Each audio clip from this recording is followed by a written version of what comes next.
Good.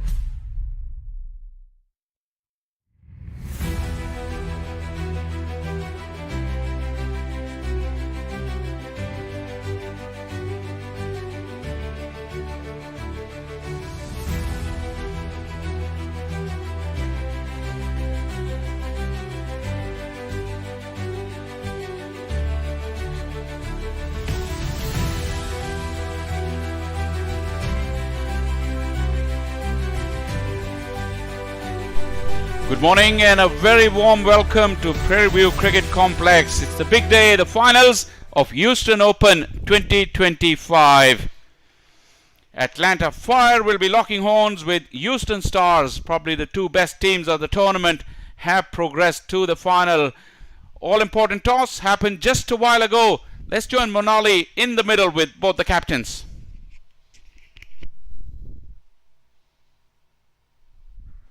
Welcome to the finals. We're coming to you live from Prairie View Cricket Complex, and of course it's the Houston Open 2025. The two finalists, we've got the Houston Stars and Atlanta Fire, and we're here for the toss alongside our match referee, Mr. Sadiq. Let's go. Let's give the coin a flip. Heads is the call. And it is tails. And tails it is. Well, you've won the toss. What are you going to be doing and why? We'll be bowling first. The wicket looks fine, and I think there's not going to be much of a change in a couple of hours. So we look forward to restrict them as soon as possible and chase it down. And when you say restrict, what do you have in mind? I think we'll be happy to chase anything around 160 on this wicket. Now, you're coming off of a day off. Is the team well rested? Are there any injuries or any niggles? Yeah, we had, Justin is struggling with his shoulder today, so let's see how he goes. And any changes to your side? No, we are going with the same squad. Thanks a lot and best of luck. Thank you so much. Well, Stephen, not winning the toss, had you won, what would you have done? I would have batted first. And why is that? It looked like a good wicket, same wicket from yesterday. They didn't put no moisture in it, and it's hard and with the same shade of grass, so it was just saying it's the same wicket, so we're just going to back ourselves. And now you're coming off a lot of confidence yesterday. What do you think is going to be par score today? Today's You have your questions, so we yeah. still have to look at the first couple overs and make an assessment from there. So we may be looking at maybe say 170. And would you say that you've got enough rest because you're playing back to back? Yeah, we had enough rest. We're professionals. We know how to handle our bodies. So at the end of the day, it's a game of cricket. And any changes to your side? One change, Viraj comes back in for Rishi. Thank you so much and best of luck. And there you have it, the news out of the middle. It's the Houston Stars have won the toss and they're going to be having a bowl first.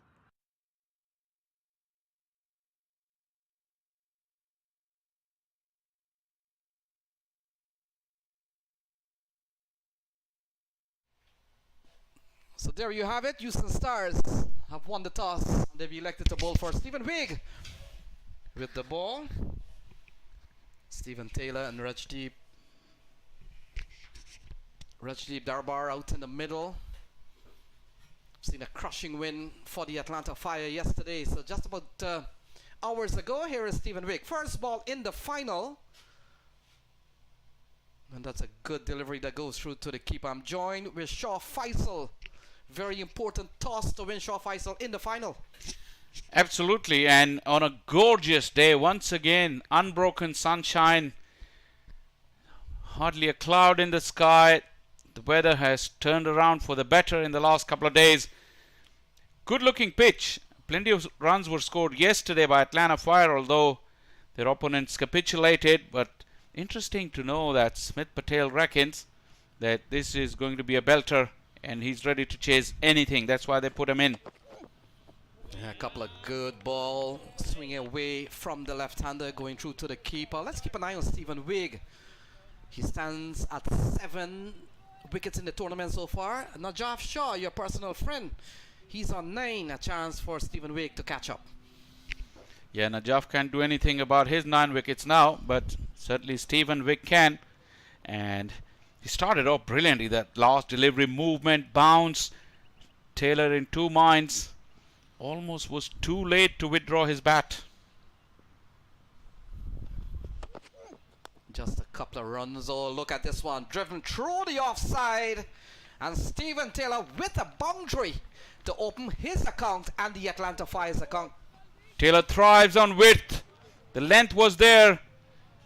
elegantly driven. Taylor just a small step, but got his head right in line with the ball, and beautiful hands. Taylor will get plenty of confidence from that first boundary, and early signs as well that at least this new and hard ball is coming on to the bat. So a lovely shot from Stephen Taylor. Didn't get much yesterday, got a couple of runs. And Stephen Wigg has really served the Stars pretty well, and here he is. 3 good balls outside the off stump. We saw one into the driving range of Stephen Taylor, and he paid the price. Good line, good length, but Taylor has had a good sighter. This one, the line was slightly wider, although there was still movement, which will encourage Wigg, and also good carry. That makes for a good spectacle in the final if the ball continues to carry through like this to the batters. And you look at Stephen Wigg, Shaw Faisal, one of 4 debutants for the US recently. Stephen Wigg, Aaron Nat Carney, Ali Sheikh, and Akhilesh Budugum looking to go into the onside. Good comeback delivery. A couple of good balls after the 4. Yeah, that's the kind of line that Stephen Taylor generally struggles with early doors in his innings. His head continues to go towards that off stump. Full and straight has been his Achilles heel at times. So Rajdeep Darbar has come out here with Stephen Taylor. As expected, got a 50 yesterday. But so far, the attention has been on Stephen Wigg versus Stephen Taylor. Taylor allows one to go. This has been a very good over here for Stephen Wigg. 1 gone is 5-4 for no loss, sorry.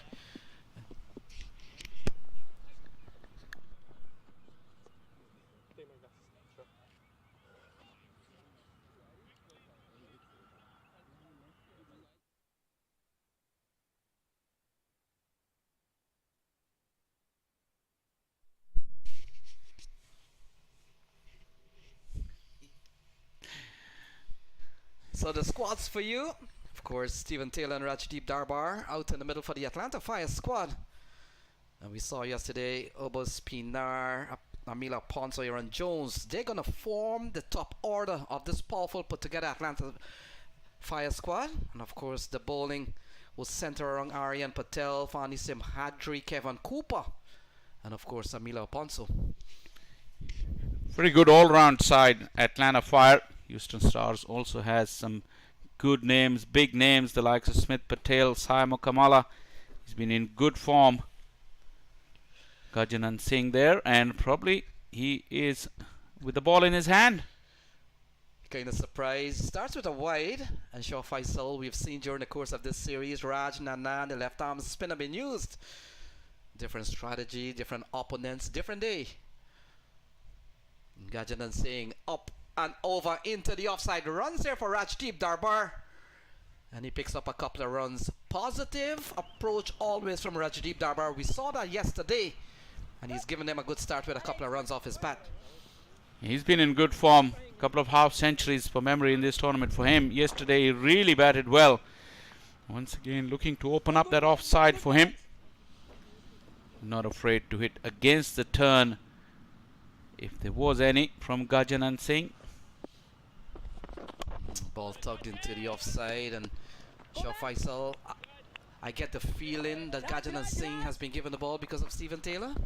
Yeah, now the matchup will be in his favor. Gave away 4 runs before Taylor could even face him, Gajanan Singh. But now, have a look at the field, what kind of field Gajanan will have. Nobody in slip. So it clearly looks like a defensive move as well, because if any of your top off spinners would be bowling against a left-arm spinner, a left-hand batter rather, you'll give him a slip. Into the onside, a couple of runs there for Stephen Taylor for sure. And he picks up a couple of more in the deep area. A couple of fielders outside of the 30-yard circle for the time being. One at deep mid-wicket and one at long off. And very little breeze today, so the batters are likely to get full value of their strokes in all directions. Wind has played such a major part throughout this tournament. not today at this stage.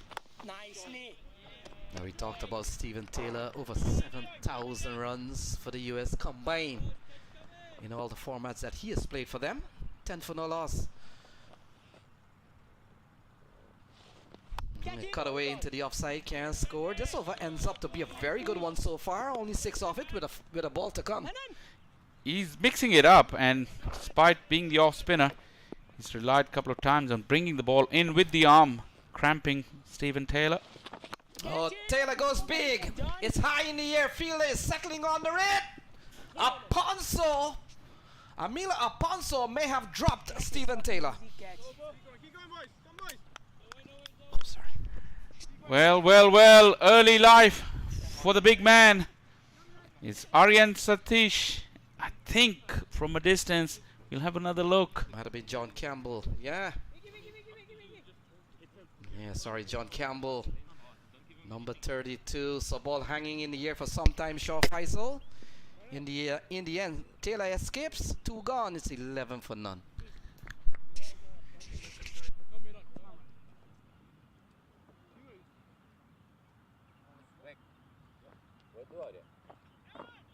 Left arm on the tip. That's on the other side, please.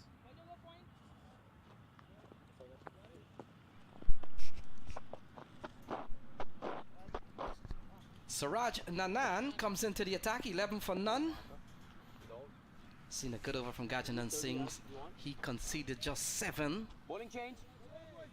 You get the feeling Shaw Faisal. We see here Smith Patel has done exactly what the Fire did yesterday, bowling the bowlers in short spell. He almost got rewarded with Gajanan Singh creating an opportunity. Taylor would feel very, very lucky. Yeah, changing into all spin attack now, Houston Stars. So pulled away from Stephen Taylor from a drag down from Raj Nanan. Not a good start from him. But Fire goes up to 15. Lovely shot from Stephen Taylor.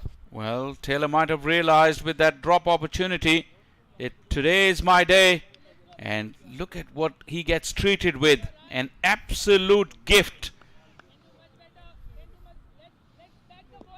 Can't get any easier for someone like Stephen Taylor than this real long hop at a very bad line. Yeah, we saw yesterday just got a couple of runs, so he'll be hungry to get a big score in this the big dance. Atlanta Fire, we talked about scoring 219 yesterday.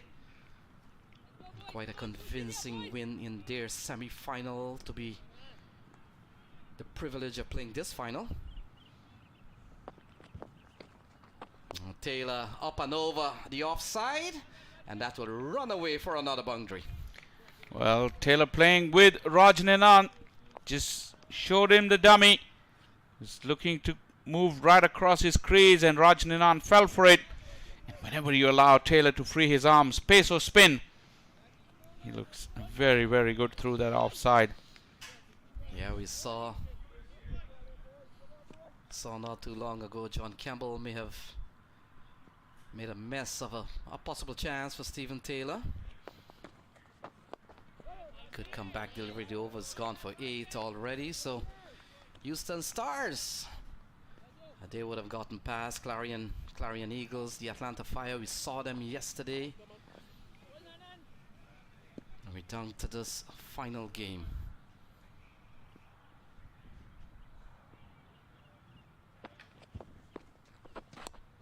Tugged into the onside. Doesn't time it well, Shaw Faisal. But still a very good over so far. 11 off this over. Could have been tight there if it was picked up. Went straight to the fielder and bounced very nicely for him. Could have put Taylor under pressure. Taylor obviously not as quick between the wickets as he used to be. And this is one of several years of the Houston Open competition. We saw a few years ago Nepali Rhinos winning one of those championships. Then another year the Knight Riders United were able to become champions. Wide ball. Ball sliding down the leg side, and now it's one of these. Shah Faisal, we came here with 8 cards, 18 cards Tuesday morning, and here we are with just 2 remaining. Yeah, it's been a short tournament, plenty of cricket, quality cricket though, because only 8-team tournaments, so quality was well spread, and good, well, keenly contested games we saw throughout the tournaments. 3 done, 23 for none.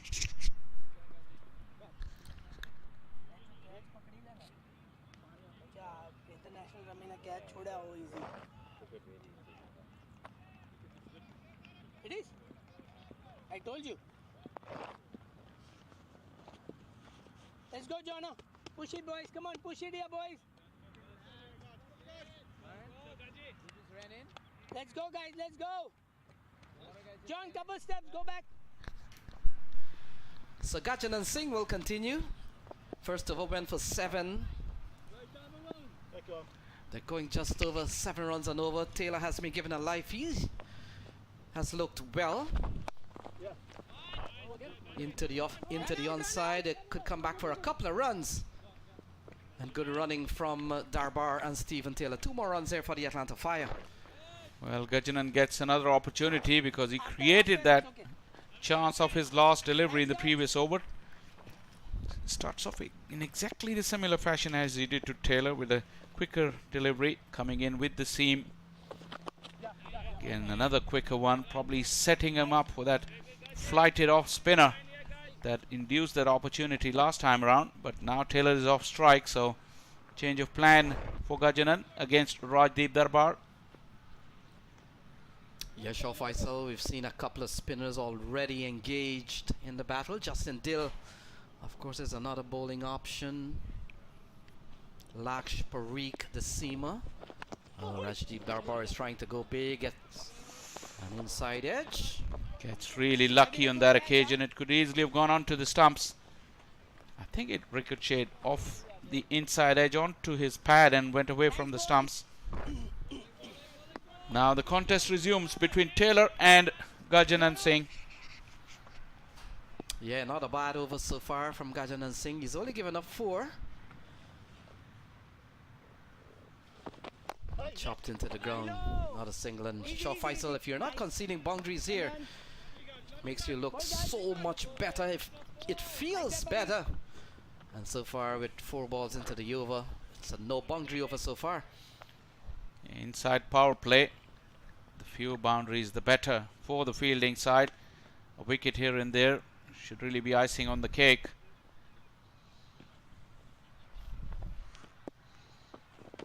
Now chopped into the offside, falls in front of the fielder. And certainly not carrying Shah Faisal. It could be the teeth breaker as well. Probably hit him somewhere on the chin. Aryan Satish on that occasion.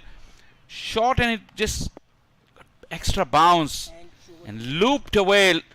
Aryan Satish was way back in the circle, but now Rajdeep Darbar has taken his full toll. Good over up until that time, but spoilt by that maximum on the last delivery.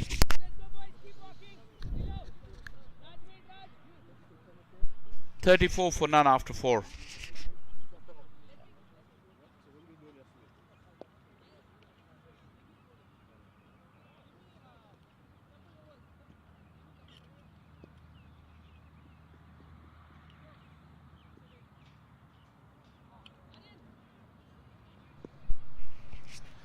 Eventful finish to the last over. Rajdeep Darbar having a narrow miss, and then, such is the nature of modern day batting, he was just ready when the opportunity came. First, have a look at this half an opportunity because it just died, but the fielder was outside of the circle starting off, and then Darbar got one in his range, cleared mid off, and spoilt a pretty decent over for Gajanan Singh. Yeah, Gajanan Singh has bowled a couple of good overs. While he's gone for 9, he's created 2 opportunities for wickets. And now Stephen Wake comes back for his second spell. Very tidy in the first over. Only gave away 4. We talked about he's on 7 wickets of the tournament so far. Not too far away is the tall man Najaf Shaw, holding that position on 9 wickets so far. Yeah, that first over was very good. He got the ball to move, he got the ball to bounce. Different now with both the batters pretty well set now. Don't want to give room to Steven Taylor. Yeah, we saw in the first over Steven Taylor was able to just get a good drive through the offside for 4. But other than that, Shaw Faisal, it has been probably Wig winning that minor battle for the time being. But Taylor is out still in the middle. And you look at a card that reads 35 for none. They're going over 8 and over, so no problems there at all. Yeah, once again, hint of movement. Taylor was looking for that drive. He's still telling himself, you got to play late. Give for that movement. But Wig is still getting into the 5th over of the innings. And Shaw Faisal, 2 things. The toss and a little bit of do on the outfield. How does that play into the fielding side? Smith winning the toss, electing to bowl first. Yeah, that boundary in the first over would have taken the ball to the outfield and would have collected some bit of dew. That is why I was surprised to see that movement still carrying on until the 5th over. Steven Wig obviously is a very skillful bowler. Very good wrist position, and that will give him the maximum chance to extract any movement or any help available in the air off the pitch.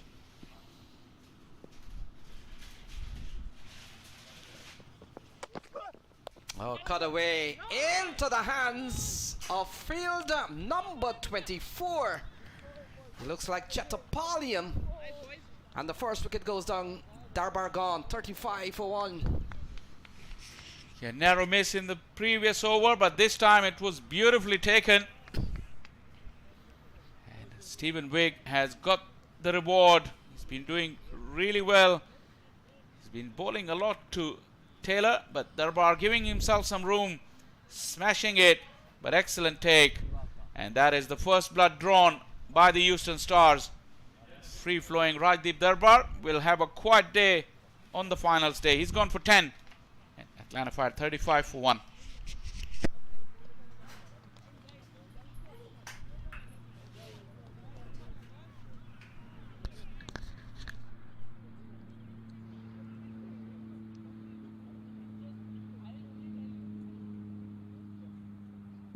Getting too close. Getting too close, yeah. Here goes that.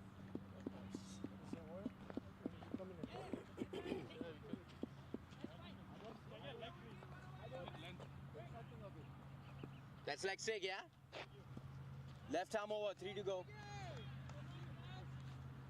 Just bowling back, please. Just bowling back. Guys, save one inside, please. Save one in the starter, please, guys. Come on. So Viraj Vagela comes to the middle. Steven Wig with 1. He goes up to 8 wickets in the series so far.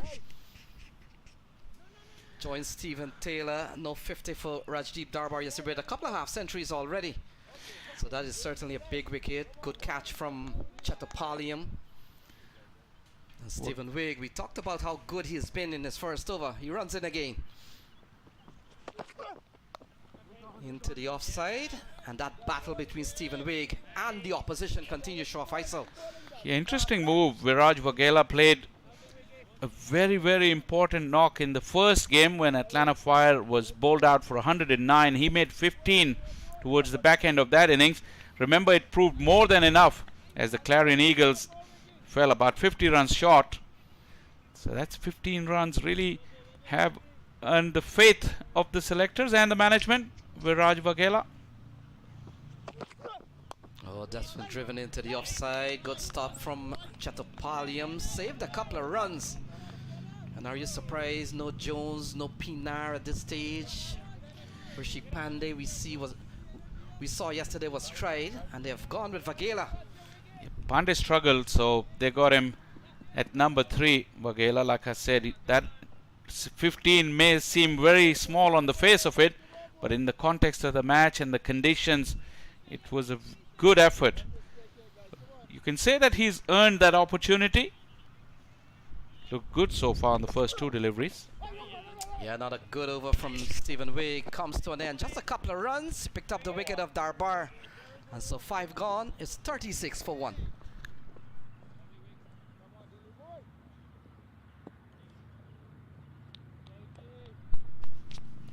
Change in the comm box as we have a new voice today. Not so new in the cricketing scene in the United States, but we've got Brian Walters and his signature laugh back in the comm box. Welcome, Brian. You've just come from an exciting tournament yourself, and here you are right in time for the final at the Houston Open 2025. Manali, I will try very hard to keep the laugh in the bag. I was just going to ask the same question Faisal just came and asked, but Literally why? took 10 seconds. Goodness. 35 for 1. This is a beautiful, beautiful start to a final. 36 rather. Gajanan Singh comes into the attack and he has been dispatched with a maximum. Oh, he has really not had a good time with the ball in this tournament, and that sums it up. Coming in for his 3rd over, he's gone for 21 runs, 24 runs so far. Manali, you talked about the fact that the pitch looks so good, like you could be able to bat first, and you're surprised that the team that won the toss did not choose to bat. And that's evidence of it there. Not much lateral movement, and he absolutely mauled that Viraj Vagela well over mid-wicket for 6. It doesn't help when you drop catches either. They've had a couple of chances that have gone down, and when you are trying to keep a score as low as possible on a surface like this, you got to hold on to every chance that comes your way. So you're going with the off spinner inside the power play. Your thoughts about that? Because for me, it's a little bit risky without much lateral movement. Missing his line, and this has been shoveled away into the leg side, and it's going to reach the boundary as well. 10 runs coming off the first 3. Well, we have seen some turn on offer for the spinners. There has been some grip available, but you've still got to bowl in the right areas for that. You're absolutely right. Right-hander bowling over the wicket. That line is going down the leg side. Really not much difficulty for Raj Vagela, just helping it over his shoulder there. Easy pickings as they get 10 runs in boundaries and then they rotate for a single. Saw this yesterday in Mustangs Academy. They were sloppy in the field, sloppy with the bowling, and then they were staring down the barrel of a mammoth total that Atlanta Fire put on. And it's that confidence that Atlanta Fire are coming into this final with. They're coming in with runs on the board yesterday, wickets as well for their bowlers. And momentum's a funny thing, isn't it? When it's going your way. Driven, top class shot this. And there's still room for flair and finesse in T20 cricket. Flair indeed. I want you to watch on the replay. Look, Stephen Taylor does not move 1 foot out of the crease after playing that shot. He knows there's only one place that ball is going, and it's to the extra cover boundary. Excellent shot for Stephen Taylor. Still my favorite shot. The cover drive. Swing and a miss, and that's going to round off the 6th over. It's 51 for 1.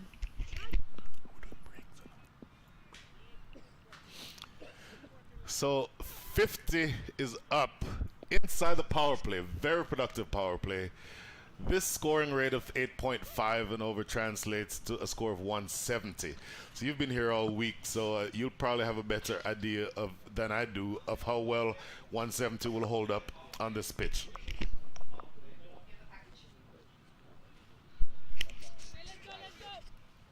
Quick look at the power play here. Stephen Taylor, seen him go through the offside a couple of times with those luscious drives. Almost always better coming from a left-hander, I would add. And this here is a catch that should have been taken by John Taylor. Puts it down. And Stephen Taylor, you don't need to give him a second chance to play that type of shot. And this next one here, I think you'll see him go exactly in that direction. Over the top of extra cover this time. Gajanan Singh taking it apart a little bit. And that is a good evidence, first of all, of that drop. And then the very next thing, big hit over the top of extra cover. But that is an excellent catch. And then finally sees him taken downtown there. Really good batting for this pair again. 8.5 runs and over through the power play, and set up for a pretty big total here. Oh, some great shots all around the ground. Up and over, and not up enough. That's going to be the second wicket, trying to slash that away over the fielder at point, and it's an excellent catch. It's going to be the second wicket, maybe just starting to pull that momentum towards their side. Houston Stars, of course, winning the toss, choosing to have a ball first today. Excellent catch. You can visual presentation of the fact that I have goosebumps, because that is somebody who is very special here in the Houston area. Laksh Parikh taking that catch at backward point. Usually don't see a fast bowler feeling at backward point, but Laksh Parikh, who came up through the youth system here in the Houston area, actually graduating from the University of Texas this weekend, so credit to him for that. But at least as it relates to being on the field, he absolutely takes a blinder there to his left. He's a left-hander, so that would have made it an easier catch, but you still have to hold on to it. But a great catch by Laksh Parikh. And the trouble continues to grow for the Houston Stars. You'd think I've taken a wicket, we could take a slight rest, take a breather, but you can't. You've got the likes of Obas Pinar walking in, who's been part of the run getters quite consistently here at the Houston Open 2025, part of the run getters yesterday as well. And the thing with him is he is an all-round player when it comes to his batting. He's got plenty of shots. He's a big, tall man, got long levers to be able to put the ball away. Left arm round to you. 4. One of my favorite cricketers. Tall man, as you said, so has great reach, so you can't really miss your length, because what is a good length delivery for a shorter player is one that he can take down the ground. But he also has shots all around the ground, so you just have to be very careful here, Rajnanan.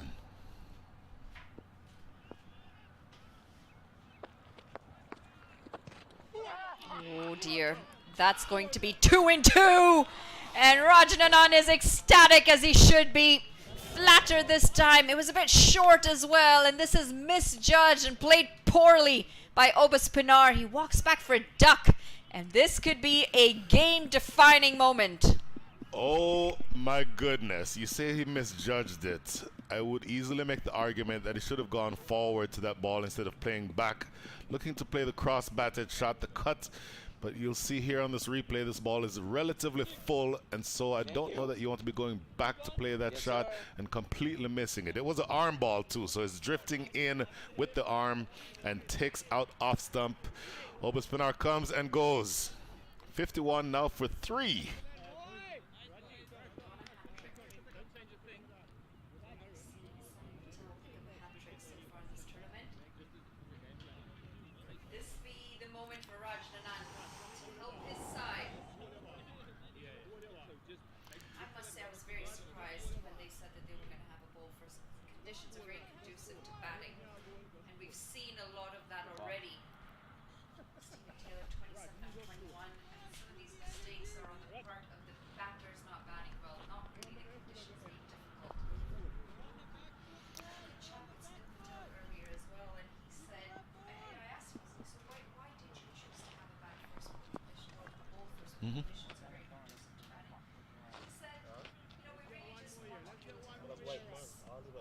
Center.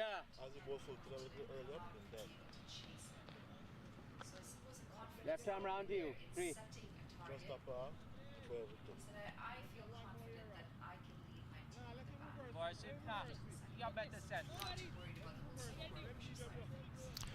I think I may have heard the back end of that conversation. We'll get back to that after this hat-trick ball.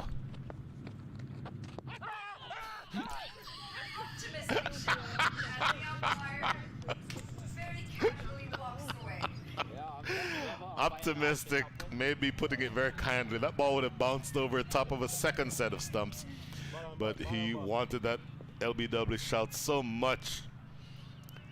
Rajnanan, excellent over on the way here.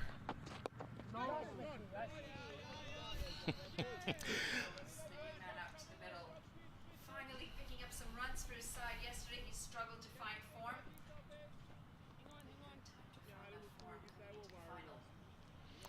Well, you do have two USA players, both from the East Coast. Aaron Jones from New York, Stephen Taylor from South Florida.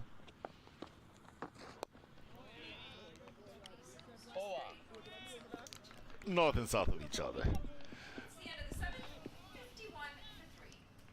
That's a double wicket maiden as well for Rajna. Doesn't get any better than that. Who's coming in? Your main spinners in the final. We've got everything to play for. Stephen Taylor leading at the top. To be ready. 21 for him. John, 11 left. maybe Yeah. 1 over from you. That's 11. Quite kicking on the next two batters in Darbar and Regela. Go, Raj. My goodness. First over that Rajnanan bowled went for 12 runs. His second over is a double wicket maiden. So it tells you that this can be a cruel game sometimes, and the fortunes that you have in one over can swing exactly the opposite direction in the next. So I guess the lesson there would just be to stay at it and keep getting the ball in the right areas. Now this move surprises me. I know he's got 1 over left. 33. Nice dodge, nice dodge. There's a new batter out of the middle. Surely, might have to put one chance in, and you just let off with that pressure. Middle. 2 wickets. The thinking would be, first, Aaron Jones is a new batter and he generally takes a little bit of time to get going. The second would be Stephen Taylor is a lefty. So if there's any turn, it will be away from him. And even though he does like playing through the offside, you kind of take your chances, particularly knowing that they'll be in full flow later on. Too short. Pull away. Doesn't quite have the timing on this. We'll get off the mark.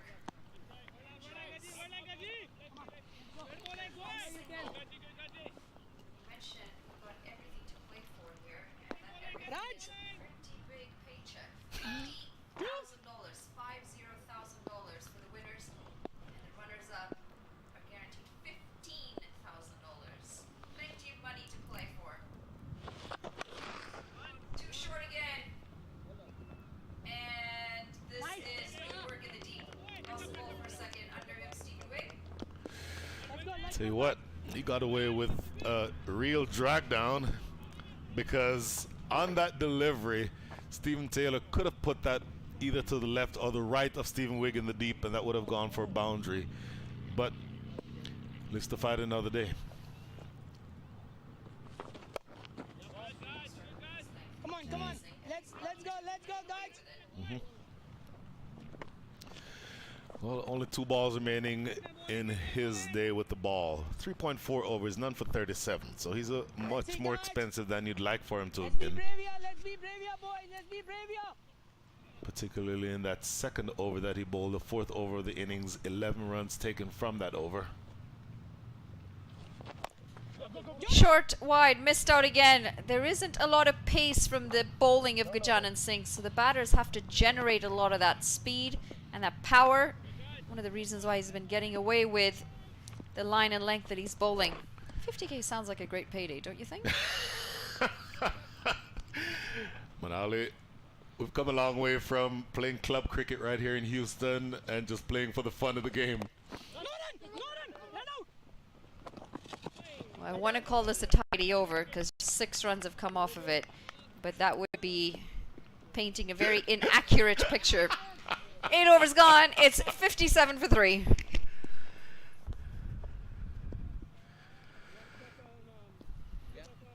So we saw that projected score several overs ago was at 170.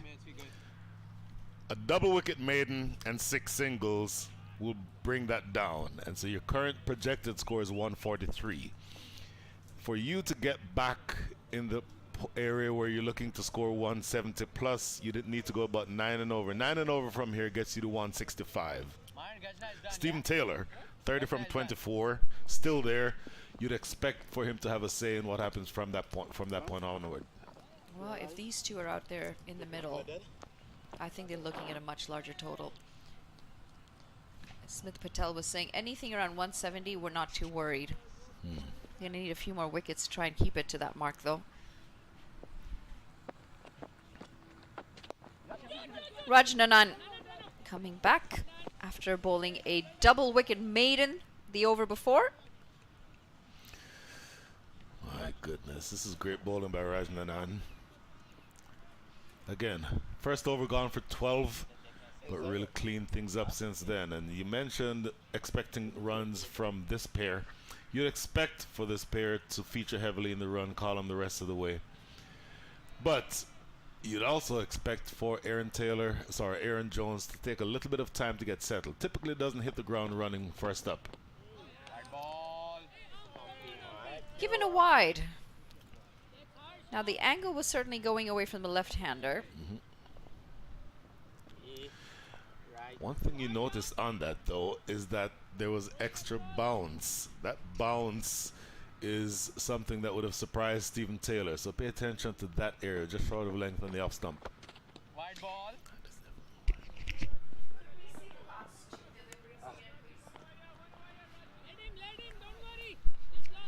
I really like the way Rajnanan uses the crease. He works the crease very well.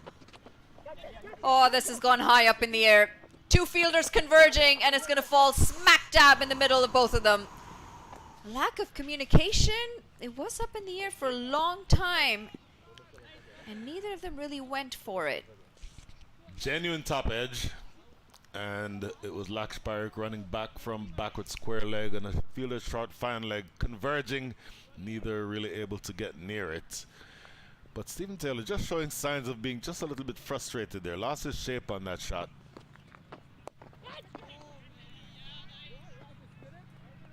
Well, when you're used to hitting the boundaries in the first few overs, and then all of a sudden now you're ticking it around with singles and doubles, and you're off strike for a while, it all starts to add into that frustration. Now, I'm a firm believer of keeping it rotating, because if you're the non-strikers too long, you do start to lose that mental concentration aspect of it. The other thing is that both of these players are very experienced. Obviously played a very high level of cricket, both playing, representing the country. Most recently internationally in the World Cup this past summer. And in particular, Aaron Jones plays spin very well. Typically uses his feet well to the spinner. Having said that, Rajnanan doesn't give you a lot of room to use your feet because he generally tends to push it through and not a lot of flight. So it's an interesting matchup here. Cut away. And this is poor fielding. Allows for a single to end the over. 9 overs gone. 63 for 3.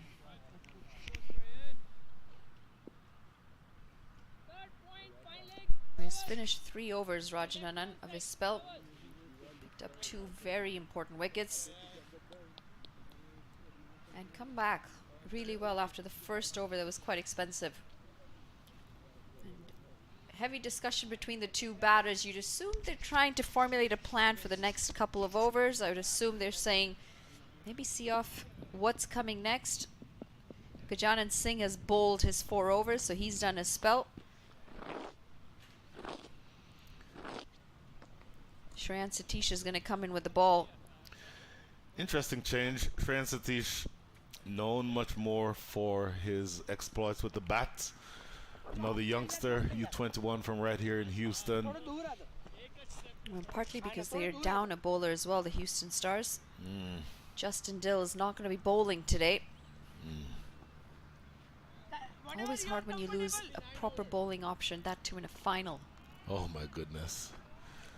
So Shreyan Satish is a is a medium pacer. This is an interesting matchup. Extra bounce. He's certainly getting the carry to the keeper. I'll tell you what. Shreyan Satish has picked up a few yards of pace since the last time I saw him, because generally military medium, but you see that extra bounce and a little bit of away movement on that replay. That's a good angle to Stephen Taylor, not too wide. And again, that away movement is one that would have been doing him a world of good.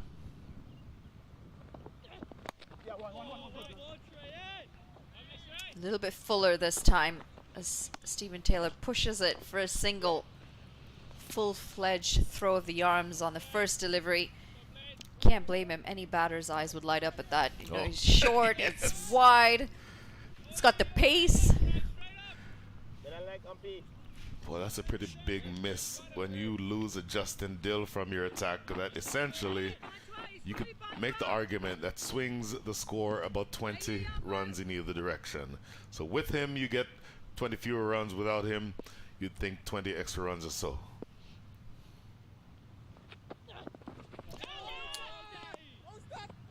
Great awareness from Smith Patel. My goodness, when you get 3 deliveries halfway through the over and just 1 run scored by a part-time bowler to 2 established batters, this on balance is a great passage of play for the Houston Stars. Aaron Jones 5 off 10 deliveries. And starting to feel that pressure of the dot balls. He's got to try and keep it together here. This is so good from Shreyan Satish. So excuse me, his younger brother Aaron Satish is a leg spinner, so you may see him later. Yeah, that scorecard says Laksh Parekh, but that's in fact Shreyan Satish who's bowling. And in fact, I see Laksh Parekh now standing at short fine leg warming up, so you'd think he'd probably be coming in to start over number 11. But such a good passage of play here for the Stars. Oh, goes past the outside edge yet again. See Aaron Jones do this quite often. When he's struggling a little bit for form and for run, he tries to chip down almost every single delivery. Trying to get the ball onto your bat sooner, trying to get the feel of the ball. I get it. However, it just shows that impatience that's starting to build within him. 3 dot balls in a row. It's the final ball. And he's really got to hold his temperament here. Might look for a release shot. Cut away, gets it past the fielder, and there's the release. It's 4 runs off the bat of Aaron Jones. Boy, just so close to having gotten a catch there, just past the outstretched arm of Stephen Wigg at backward point. 4 runs spoils an excellent over, but my goodness. Good stuff here for the Houston Stars. 68 for 3 is your score. Atlanta Fire. We're going to take a change or a break in the commentary box as we welcome Faisal and Lenny.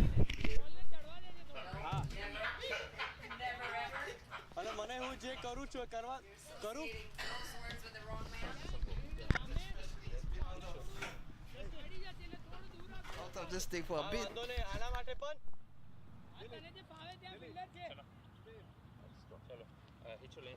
Bowling change. Left arm over. So we're at the 10 over mark. 68 for 3, Shaw Faisal. They're going just about 6.8 and over. Not a runaway target. But they've got Aaron Jones and Stephen Taylor, two of the best in the country. Yeah, absolutely. They gotten off to a good start in the power play, but then they were pegged back by those 2 wickets in 1 over, especially that of Pinar, who's been in great form. And now rebuilding. Jones has taken 12 deliveries for his 5. Taylor is there from the beginning. You have a feeling something's got to give here. So ball guided into the offside. Taylor goes through for 1, and remembering Shaw Faisal, Taylor gave them a chance when he was on 8. John Campbell may have made a mess out of an opportunity, and Taylor's gone on to 34 so far. Yeah, but this last 5 overs have really been very, very good for Houston Stars. Their bowling's been good. Their fielding has really backed it up after those early blemishes in the field. And this game is on a knife edge at the moment. The big final. Yeah, crime for a little bit, not timed well by Aaron Jones. We saw a couple of big knock from players yesterday. Didn't get among the runs, Rajdeep Darbar, and then of course Obas Pinar. was dismissed first ball of the bowling of Raj and Anand, but a partnership of 19 so far between two of the best in the country, and I say best because they have played so many matches for the USA. They'll need all that experience. A big swing and a miss. He gets on the outside edge. Justin Dill gives chase, and they come back for two more. Taylor initially wasn't running. He thought it might just run away. But then just come back for the second. Thick outfield on that side of the ground. Edgy once again though. You feel the nerves really. This innings can go in either direction from here. That's why it makes it such a compelling viewing. And don't go anywhere, because there is no time for any of these teams to blink in this final. Saw a big score from the Atlanta Fire yesterday. Oh, flicked away. A lovely shot from Steven Taylor into the hands of the waiting Raj Nanan. He didn't have to move, and Taylor is gone. Acres and acres of space. There was only one man there, and he couldn't have found it to perfection. Rajnanan barely had to move, and that ball landed straight into his lap. The well set Steven Taylor will have to leave the scene. Precise accuracy in terms of placement from Taylor, but he will have to pay the price. 72 for 4 Atlanta Fire.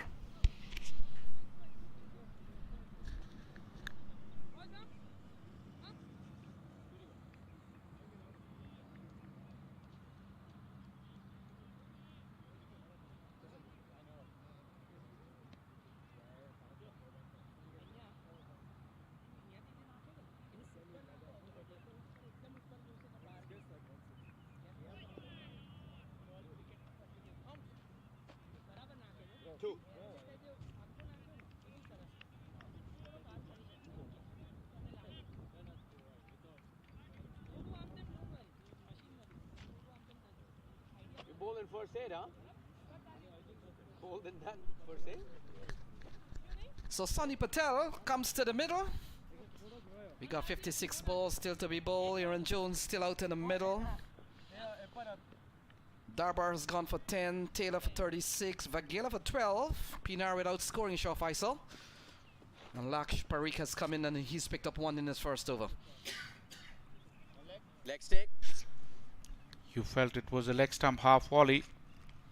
Taylor could have hit it anywhere, but that's gone now. And the fight is on for these two in the middle. Sunny Patel, tall right-hander. Yeah, we saw Sunny Patel yesterday given an opportunity towards the very end.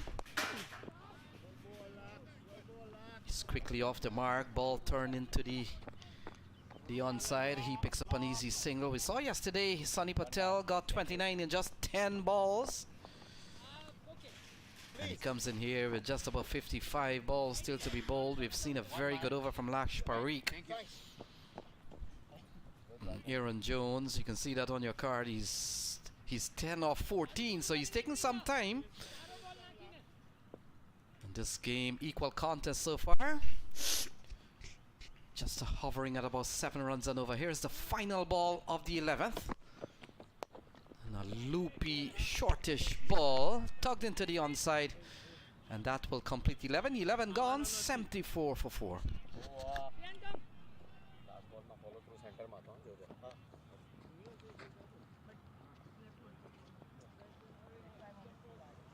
Keep it up, boys. Let's see if we can push. You always say wickets. So if we could get one of these, no? Okay, sounds good. Hey,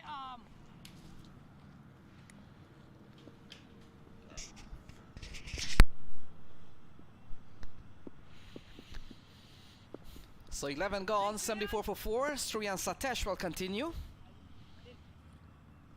Last over went for 5. Aaron Jones and Sunny Patel out in the middle.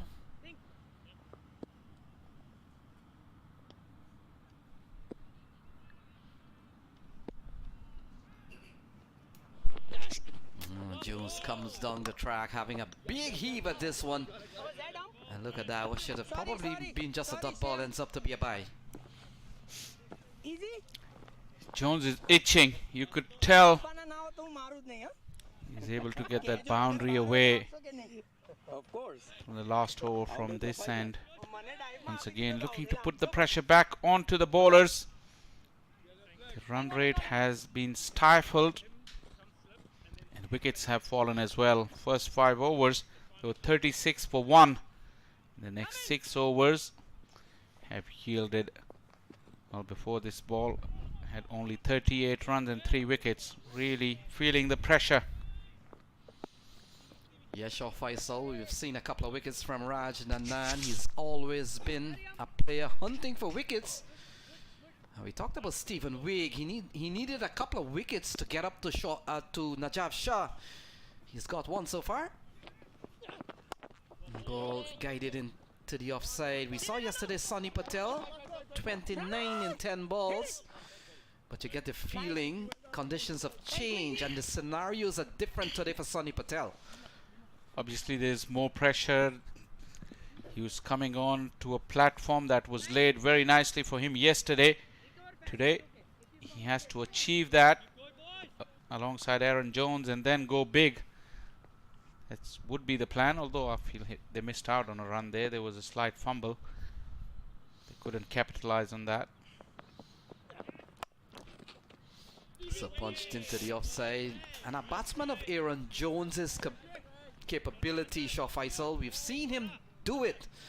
One time at the international level, one time at the CPL level, in which he has taken games from the opposition in his lusty hitting towards the end. Part of the crew. I wonder where they're going. They'll be walking all around for some time. Brian Walters leading the way, Smith Patel and Manali Patel.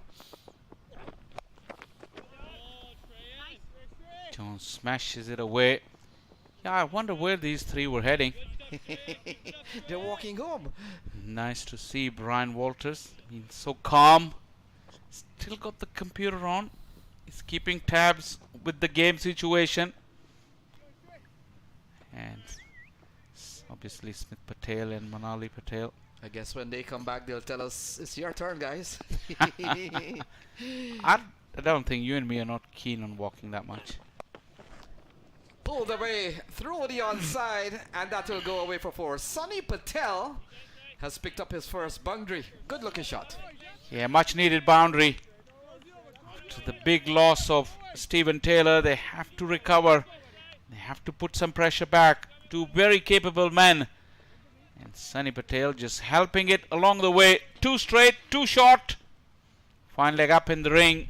Sonny Patel picked his spot. Background, you saw the hint of those trophies that these teams are playing for. The winning prize, $50,000 for this championship. I have to say, take a moment whilst the proceedings are pretty quiet, that this has been a wonderful tournament. We've been blessed with some fantastic weather, and today is probably the best weather for the biggest of the games. Big shout out to Mangesh Chaudhary and all his team of the Prairie View Cricket Complex. They've really pulled this one together. Just last hurrah to go. We hope as a spectacle this is a close game. Would be really fitting to the way the tournament has gone on. Yashar Faisal. And I know the Atlanta Open will come up in usually the early part of October.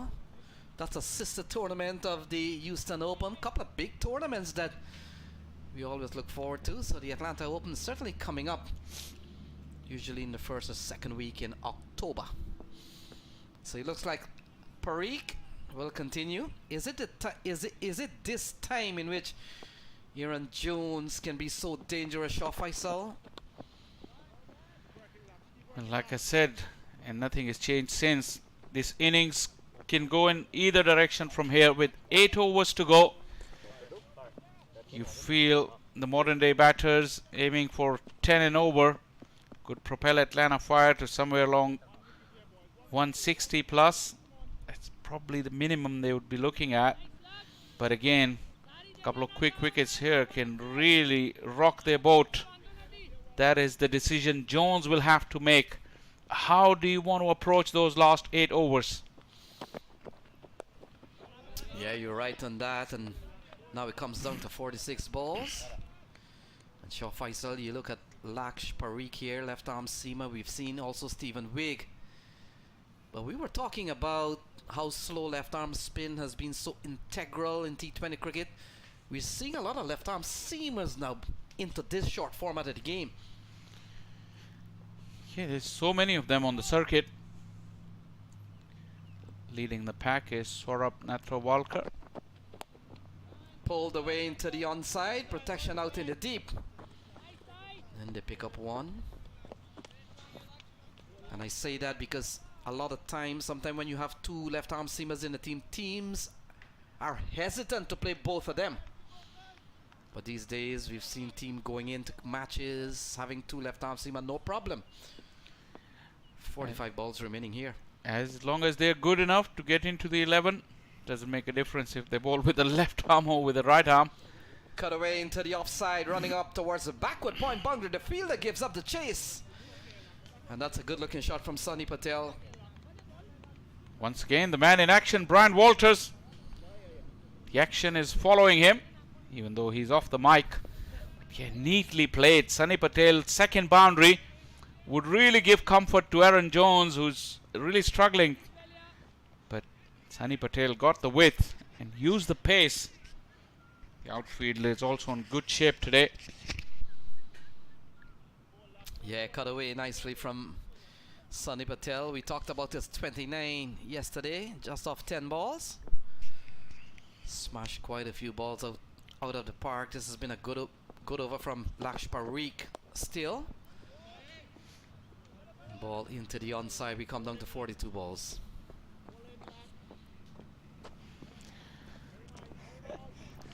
If you look at the batting lineup of Atlanta Fire, Henchard Hamilton still to come. He's had a quiet time of it, but really not much of a work had been done by their lower order, so they've relied heavily on their top order. So this probably is a very, very key pair in the middle.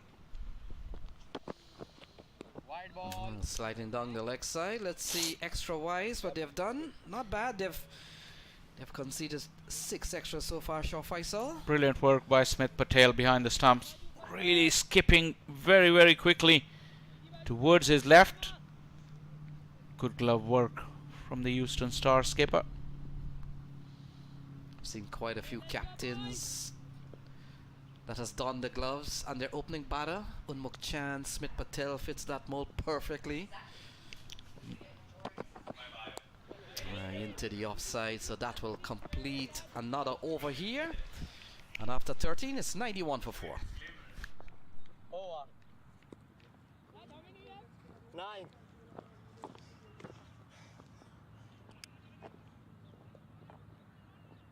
You said overs? 9? No, over, yeah. Okay, make it.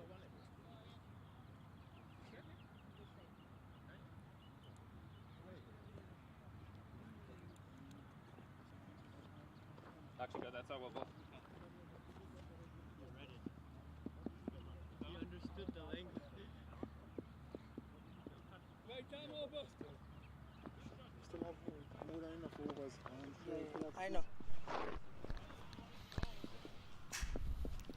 So Sri and Satesh, got some more major sponsors here. Shah Faisal, Tariq Real Estate, who's been part of the Houston Open for some time, and also the Atlanta Open coming up in October. Yeah, all these tournaments, they really have so much support behind the scenes. We got to take a moment and thank all our sponsors who've joined hands and made it possible for this wonderful event to go through. And like you said, many other tournaments as well. The glittering prize to go with the cash prize of $50,000. Equipment Management Service, one of our other sponsors. Cricket in this part of the world really rely heavily on such generous sponsorships and such individuals and businesses. So we really are really grateful to them.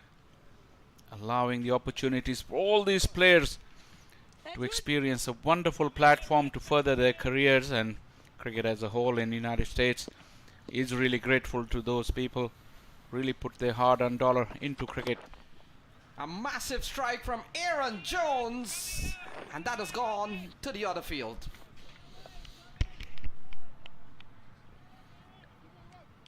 So 97 for 4, Aaron Jones smashes the first ball from Raj Nanan in the 14th over, and it's gone a long way, Shaw Faisal.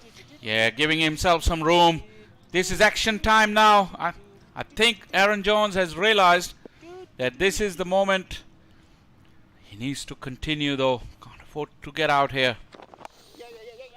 Yeah, comeback delivery into the offside, and we come down to 40 balls remaining. Sunny Patel, we saw yesterday, could give the ball a tap. Yeah, he can. These two can really cut loose. So far, we've seen a good partnership here developing. 26 so far. Good comeback balls from Raj Nanan, 2 for 25 so far. He's got 3 more balls to complete his spell. And we come down to the latter stages here as Atlanta Fire battling, sent in by Houston Stars. Run out, run out, run out, run out, run out. Batting, batting, And they come quickly back, so that'll bring up the 100 here for the Atlanta Fire. And it comes in the 14th over, 100 on the board. Yeah, that would have been their first target. They got there with still 6.5 overs to go. It'll be very interesting to know what Jones is thinking and in his head, that what is a good total from here. That's what normally players do when they spend some time in the middle. They get themselves a target. Nicely. Yeah, projections showing like 158, 160, but you get the feeling if Jones stayed to the end. And in fact, we saw Sunny Patel, his hitting capabilities, you never know. 100 on the board. Not a bad over. Well, in fact, an over that has gone for 10 with 1-6. 14 gone, it's 101 for 4.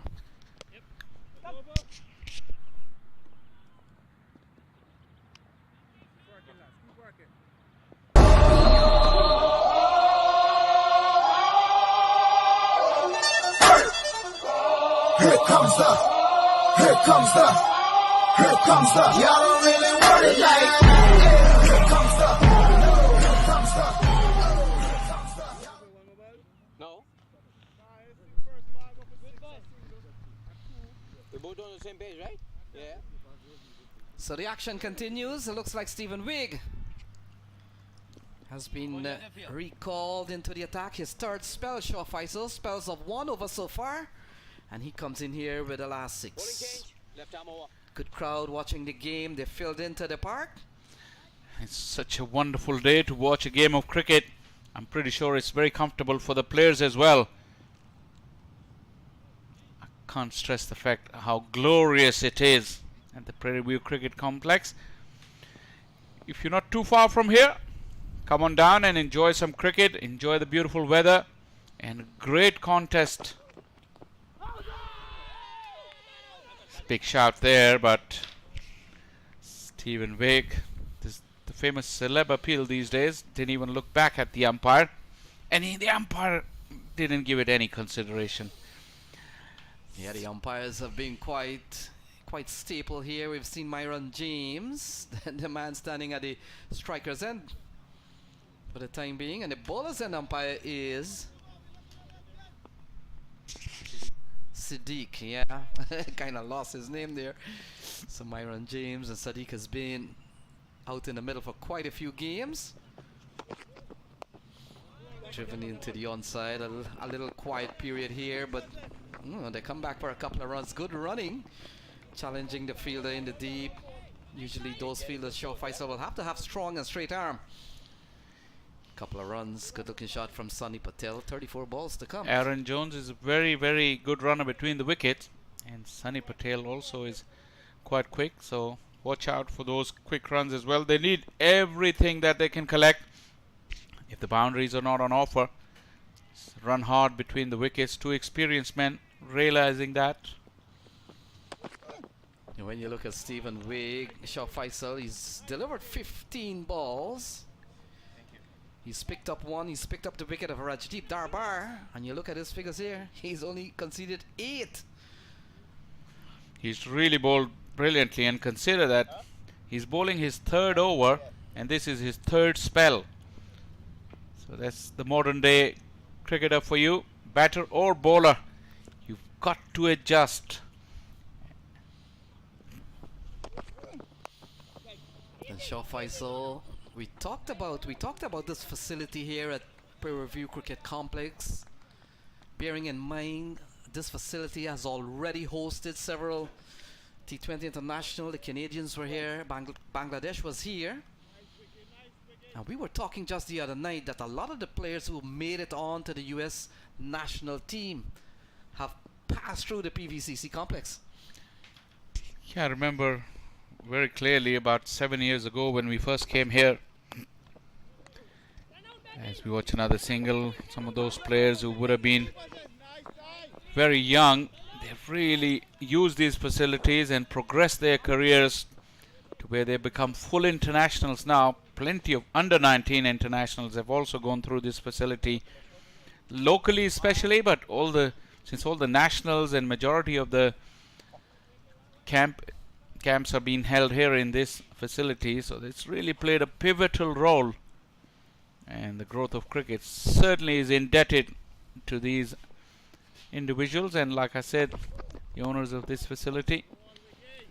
As we watch straight push down the ground, but just will be a single. Another quiet over from Stephen Wigg has come to an end. This game finally poised at the moment with 5 to go for Atlanta Fire. They are 105 for 4.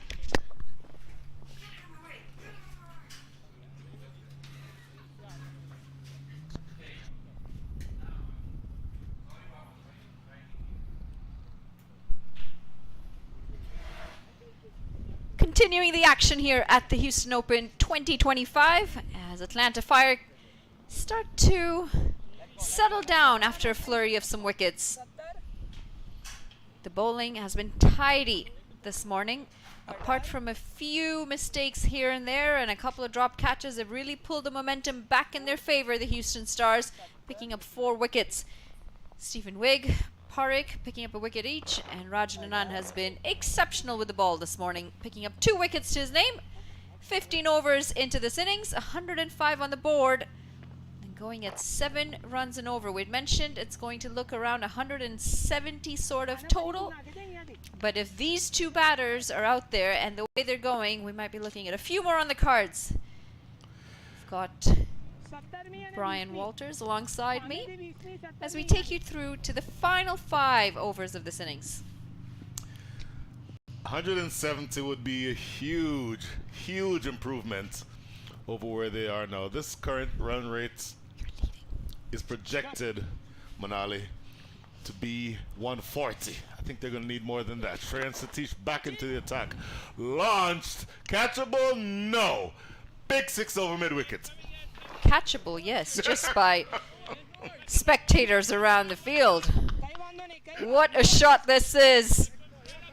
Great way to start an over. Great balance as he pulls this all the way down the ground for 6 runs. Aaron Jones, as you mentioned, he does take his time to get in, but once he's in, he can really punish the bowlers. Shreyan on the back foot after that first delivery. Cut away, more runs. You may get 4 of them. All the way to the deep 3rd boundary. 10 and 2. 2 full the first time around, and this time a little too short. Trying to correct his mistake from the first delivery and overcorrecting it results in a great looking cut shot. Not very wide either. The width was created as Aaron Jones backed away a little bit to be able to throw his hands on that. 10 runs off the first 2 deliveries. Well, Manali, you're always playing with house money if you can get solid overs from a part-timer. And Shreyan Satish, first 2 overs relatively frugal, but gone for a few here to start over number 16. Pulled away. A little too short, and this is going to go for more runs. It's going to go for 6 runs, in fact. What an over this is turning out to be off the first 3 deliveries. Aaron Jones says, what form are you talking about? I've always had my form. Boy, I don't know that you want to try to go short to a batter who's as established as Aaron Jones, and it was the pace-off delivery. So essentially he's trying a slower bouncer. But, my goodness, if you don't get the line right on those, and that was well down the leg side, easily cashing in. So 16 from the first 3 overs from Shreyan Satish, first 3 balls of his 3rd over. And his first 2 overs that only cost 12 runs. So you're essentially getting a lot more out of this over by Shreyan Satish than you'd gotten in the past. And I think they're in just a little bit of trouble here. Again, going without Justin Dill, and that's a pretty big miss. Oh, over extra cover for 6 more. Well, he has just not found his line and length in this over. Shreyan Satish in a tough situation. Of course, we're talking about the back end of this innings, and you'd expect that the batters are going to attack you, knowing that there are 5 overs to come. And this is a top shot, up and over through the offside.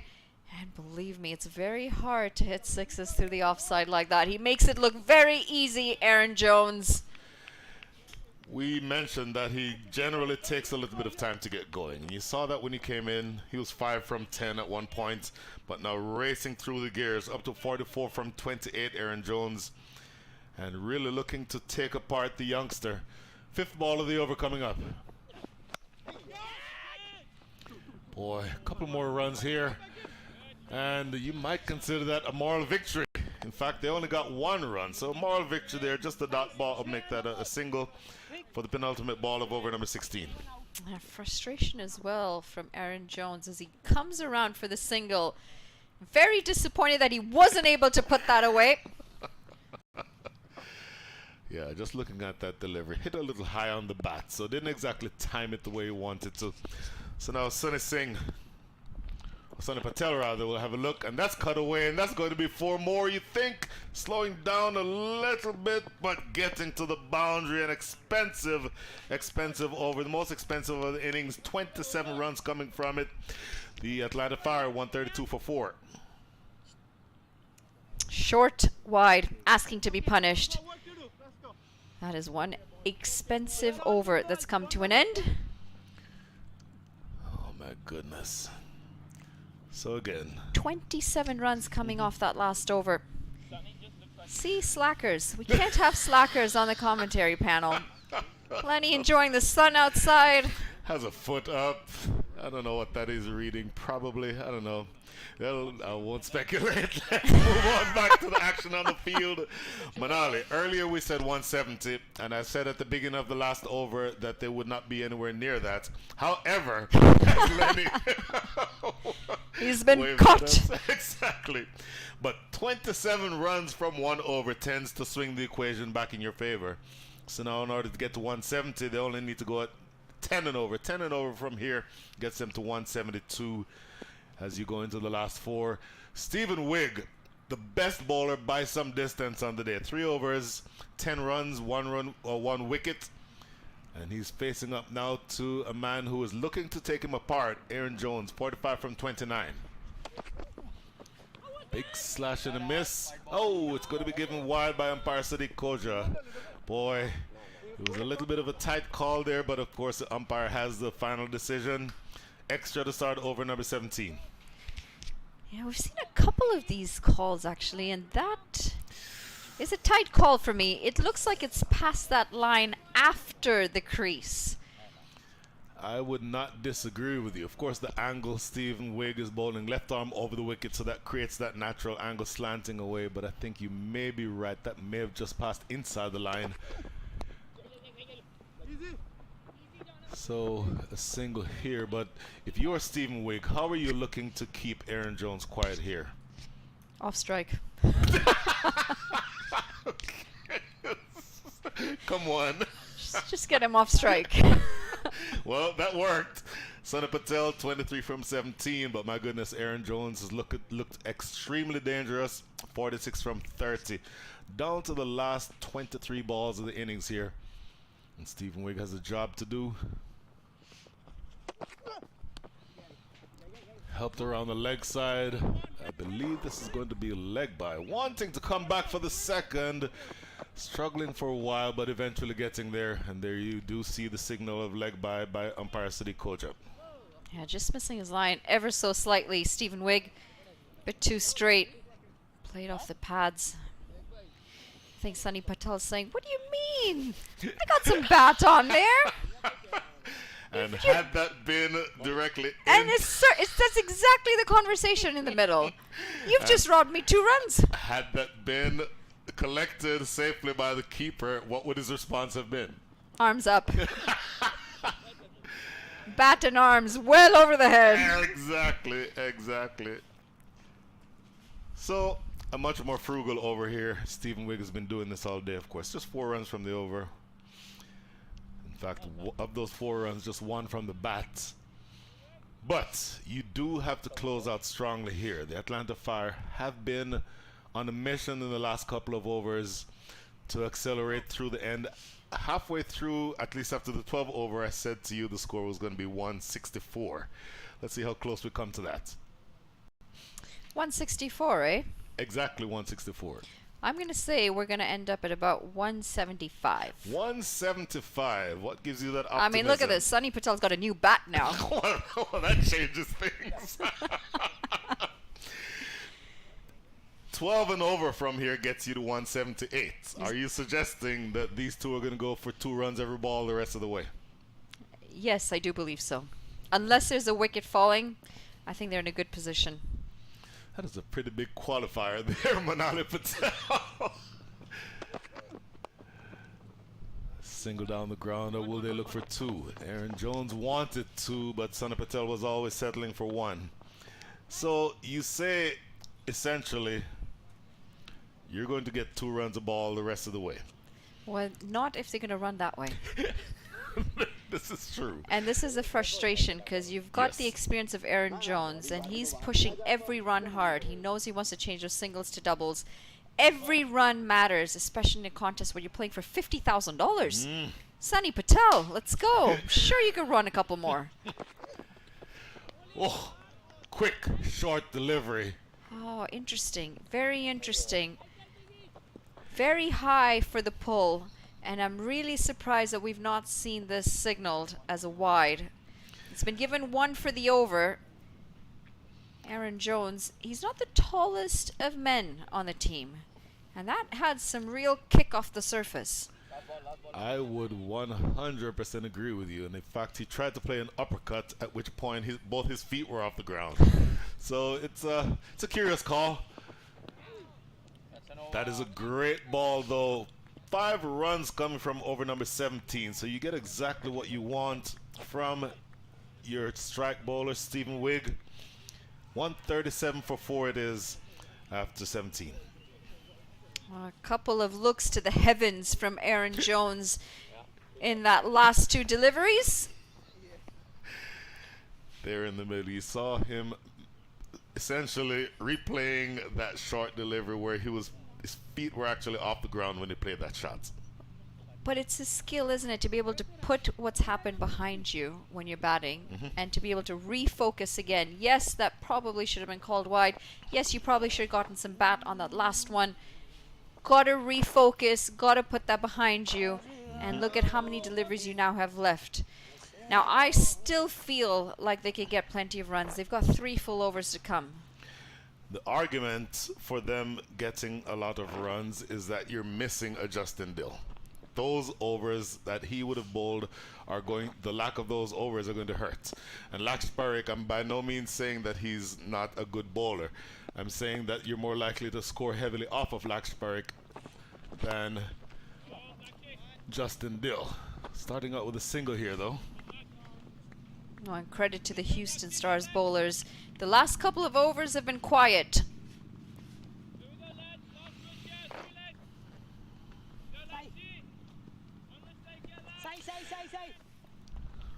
That one big 27 run over made all the difference in the world, but the overs since then, I point out, being bowled by left-handers, Manala Patel. If you want something done right, Manala Patel, you call a lefty. Here, Laxberg again. Ooh, full and straight. Aaron Jones missing the attempted drive. Notice also that Smith Patel is keeping up to the stumps. Yeah, and this, we know Aaron Jones likes to come down the track. Yep. He likes to take the bowlers on. Good move by Smith Patel, but I'm really liking the angle going across the batter. Say more about that. I think that's a huge part of the last 8 deliveries. Oh, it's quite deceiving as well, isn't it? You're expecting it to come a little bit straighter. All you see is that ball continuing across and moving away as it goes, making you reach. And now that Smith Patel's dropped back, he'll scamper across for a single, but this is an interesting shot. He's thrown his bat at it, and there's been absolutely zero effort to move closer to the ball with the feet. Now, what is Sunny Patel's approach here? Because this partnership now worth 66. So they've been batting together for a while, but how do you sort of manufacture runs? Maybe not a 27 run over, but how do you get back up to the 10, 11, 12 runs and over point from here on? Well, someone's got to go for it. They're absolutely... Well, that's going for it. Absolutely huge. Over mid-wicket for 6.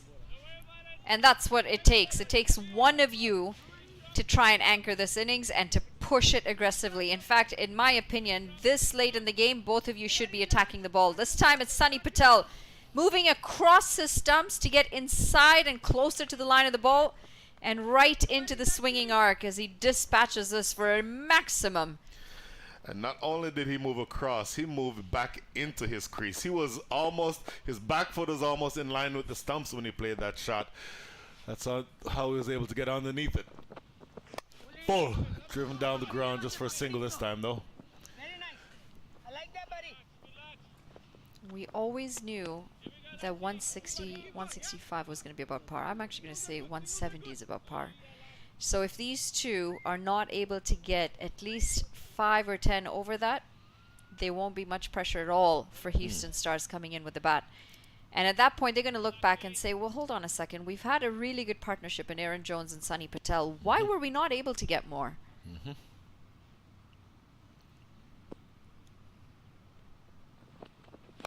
Launched in the air, but catchable. Oh, palmed over the top of the goal post for 6. That is unfortunate. Should have been a catch, but is 6. 15 runs come from over number 18. 150 up, 152 for 4, and in fact, that's also 53 for Aaron Jones. Well, bringing up his half century in style. Always wonderful to see a batter going for a big flurry as he brings up his half century. Likes to use his feet, and he does just that. Oh, that would have taken some catching. It was always quite high in the air. In the end, it's just volleyed over the rope for 6 runs. They needed a big over. They'd had a couple of quiet overs leading into this, and that last over giving them the runs that they needed and the momentum to take them into the final 2 overs of this innings. Manali, you are in trouble here if you are the Houston Stars. You're missing your strike bowler. And the last over that Shreyan Satish bowled got hit for 27 runs. And he's now going to be bowling the penultimate over of the innings, with 2 batters who are well set with a partnership of 79. All signs point to plenty of runs in the next couple of overs. Maybe you can explain this to me, because I've actually seen this quite a bit throughout the Houston Open 2025. There's been a real hesitation in throwing the ball to someone who doesn't bowl very often. A part-timer that you're not really going to expect to be bowling if you've got your strike bowlers. But if things aren't going your way, sometimes the part-timers can get a breakthrough. You're not, you take them a bit lightly as a batter. You think you might be able to get some runs off of them, and that's when that wicket comes. I'd go further than that, because the young man who palmed that one over the goalpost for 6 is Aryan Satish, Shreyan Satish's brother. He's a leg spinner. You have 2 righties at the crease. It would seem to be a great time to use one of them. Well, this has been saved from being a massive wide. Yes. So yes, to that point, oh my goodness, there's a leg spinner in the side. Any bit of turn, you wouldn't get a whole lot of turn, but any turn would be away from the righties. And as long as you land it in the right areas, you think you'd be able to get away with a 7-run over and 8-run over. You're now to the point where you're not going to introduce a new bowler at this stage, and you're having to close out here with Laksh Parikh and Shreyan Satish. And again, young men, both of them, established bowlers, but you're up against a batting side here that is well set. This partnership now worth 80, and you essentially are throwing them into the deep end of the pool, if you will. Wide ball. Well, this time he didn't reach that wide ball, and so it is signaled as such. Aaron Jones was ready to pick up a fight if that was not signaled wide. I mean, he had the arm out so quickly. And the umpire's like, calm down. I got it. It was really, I know you moved across the stumps. Sure. I'm aware that he's followed you and he's gone even wider, but this was too wide. Massive wide. And of course, if you move across to the offside, then the wide line is presumed to have moved with you. But if you move across 1 foot and the ball is 2 feet outside the wide line, then that gives you all you need to do. That is absolutely, those are the MVPs of the commentary area. Driven into the deep. Pranav Chattopadhyay is your fielder. Anytime you can get a single here, that is absolutely gold. I thought that was supposed to be the VIP box. So you're saying, why is he in there? Why is Faisal in there? He's every once in a while you'll have a fast bowler. You take a picture of a fast bowler in the slip cordon, but that's just because the camera caught them on the way back to fine leg. That's what you saw. Hold on. Why are you there? Exactly. Great delivery. Looking for the big swing, Sunny Patel, but that ball was full and absolutely straight, and that's a good way to establish a dot ball. 3 balls remaining in over number 19. Oh, intelligent bowling. He's taken the pace right off of this. And Sunny Patel threw the shot so early. Like the line as well. Trying to keep it as far away from both right-handers as possible. Skied. Not very deep. Stephen Wigg. Oh my goodness, what have you done? Oh, Manali Patel, your thoughts?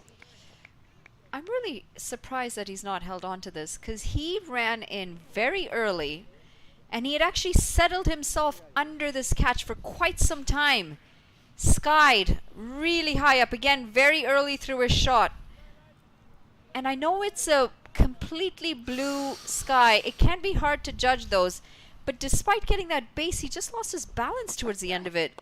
I think you're absolutely right as this goes down the ground for just a single. Don't know if we'll be able to get a look at that again, but yeah, I agree with you. He got there in time.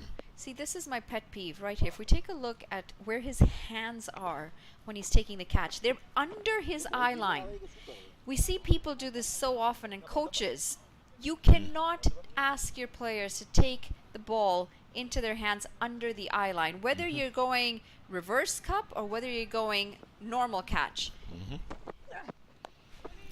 Played away into the deep, insult to injury, goes away for 4. So Aaron Jones cashes in on the last ball, and that makes it 10 runs from over number 19. 162 for 4. Well, you got to finish the over on a high, and they certainly do. A bit too wide this time. And Aaron Jones as well to reach this. 19 overs gone, 162 for 4. And speaking of drop catches, you've got to get your hands in front of your eyes. There's a massive blind spot. When there's something too close to your eyes, you're going to miss it. You're going to miss that ball. Get your hands up, up, up, or in front if it's a flat catch. And I wonder if he misjudges slightly, because he ended up actually trying to take the catch to his right, which to me says that he may have just misjudged it a little bit. Going back to Laksh Parikh now for the last over. Partnership worth 89. Both batters wanting to tee off, and it's going to be Sunny Patel to take first strike here to Laksh Parikh. What did you say they were going to end up on? 164. So this needs to be a 2-run over. Just wanted to clarify. No, I didn't bank on a 27-run over there being in the middle of that somewhere. Well, you know, this is where I will say that you've got to just be a better judge. You're number 175, yes? Yeah, I think it's going to get there. All It's the right. final over. Both batters are set. Both And batters and they have to evil swing. intentions. Oh, no question. Absolutely no question. Watch Sonny Patel. Look how deep he is in the crease. First ball of over 20. Lofted. This also is catchable. And it is also put down. You have got to be kidding. 2 more runs. Manali Patel, Coach Manali Patel, tell me what you see. Gajanan Singh, again, they're running in and they're able to judge where they need to be under the ball. And this has gone right through his hands. Right through. Hands low again. You've got to get those hands up. This is poor technique when you're catching. Unfortunately, 2 very similar chances have gone down. I know we can say, well, the sky is very blue today. It can be hard to judge a ball. But those excuses at this level, to me, just aren't good enough. I would have to say I agree with you. Top edge, and it's going to run behind square. In fact, behind the keeper for 4. Manali, I'm out of the game now. Well, at least one of us is still in. Having said that, had they taken the catches, I would still have been right there in this game. So Gajanan Singh he has tremendous hands. Fielding up close. I've seen him take some spectacular catches at slip. This one, full credit to Laxpark to get it in the right area. It's a moral victory, completely off the edge, but flying back over the keeper's head rather for 4. Well placed. Sonny Patel. There isn't often a fielder right behind the wicketkeeper. And those thick bat edges these days. Oh, look at this. There's going to be a run out. Aaron Jones wanting to steal the strike. Sonny Patel is not going to be happy. Wicket number 5. You know, us Patels are not really big fans of being called Singhs. Well, this one's completely died. It stayed low. Aaron Jones, he assumed that there'd be some bat on there. But you can't fault him at this point of the game. He wanted to be on strike. He wanted to get some runs for his side. And honestly, if I was to say between the 2 of them, I would have said Aaron Jones taking the strike for the final over probably betters your chances. I'm not taking anything away from Sonny Patel. He's batted really well. But between the experience of the 2 batters, Aaron Jones a step above in my books. So a tremendous partnership for the 5th wicket. All of 95 runs is what it was worth. New batter, Hanchard Hamilton. Last 3 balls, but importantly, as you mentioned, Aaron Jones is back on strike. It's a 90-run partnership as well off just 53 deliveries. 42 off 30, 48 off 23. Sonny Patel no longer part of this partnership.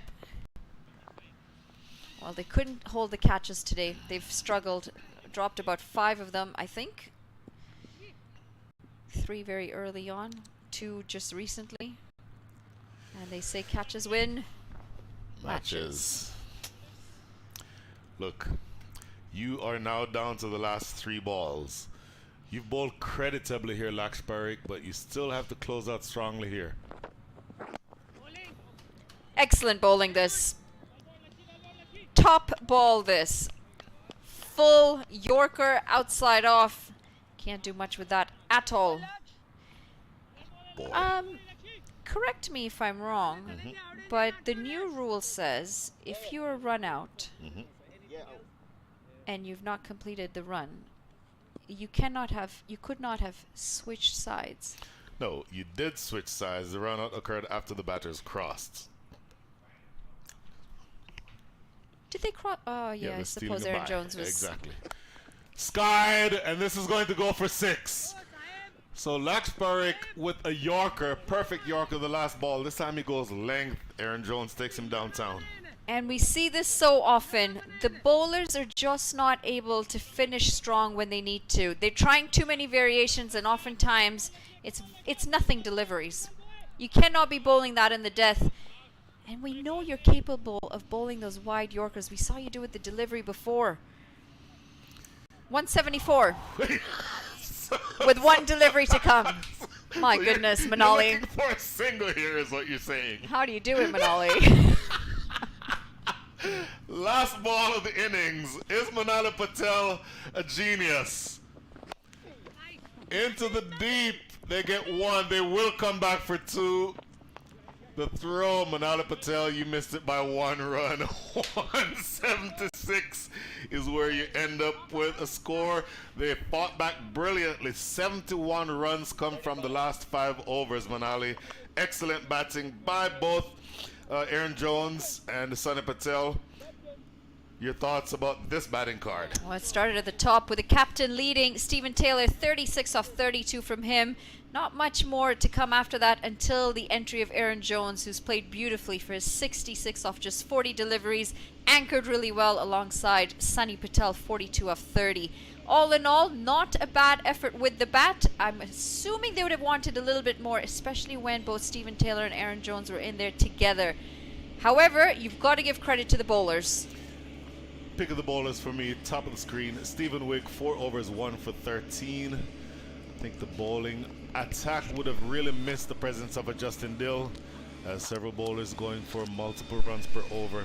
So 176, 77, 177 your target. 177 the target, and you'd say it's well on par. Things started well as Stephen Taylor, the captain, started things off in style, and he does play the cover drive so beautifully as he played a couple of times, but not afraid to go for the big shots either. This was probably the biggest missed opportunity early on. You've got to hold on to your catches, and they've dropped a few today. And when you allow batters to stay in there from drop catches, they make you punish, and that's exactly what they did. Stephen Taylor continued the onslaught as he went through the offside, through the leg side. And this another missed opportunity. Gajanan Singh will be gutted because he had been a bit expensive, needed the wicket to his name as well. But all in all, as the runs continued to flow, the bowlers started to feel a little bit of pressure until the breakthrough finally came. The third time the chance was offered, the catch was taken. Wasn't meant to slow down the batters though, as they continued to score runs. Gajanan Singh, very expensive today, bowled a bit short and wide. Not like him, as he is typically a very accurate bowler. And when you're bowling to the likes of Stephen Taylor and he's got shots like that, it definitely puts some pressure back on you. Raj Nunnan, pick of the bowlers for me in this innings. Picked up a couple of wickets early, got those breakthroughs to just peg away and to bring his side, the Houston Stars, into contention. Obis Pinar was probably the biggest wicket as he got 2 in 2 deliveries, just denting that momentum that the Houston Stars had lost early on. And of course, part of the catch takers today, and we haven't seen too many held on, so the onslaught continuing thereon. Sunny Patel playing a beautiful innings alongside Aaron Jones. We just fielded that ball. And despite Rajanan's 2 wickets, Aaron Jones happy to take him on. This is the class that the man brings.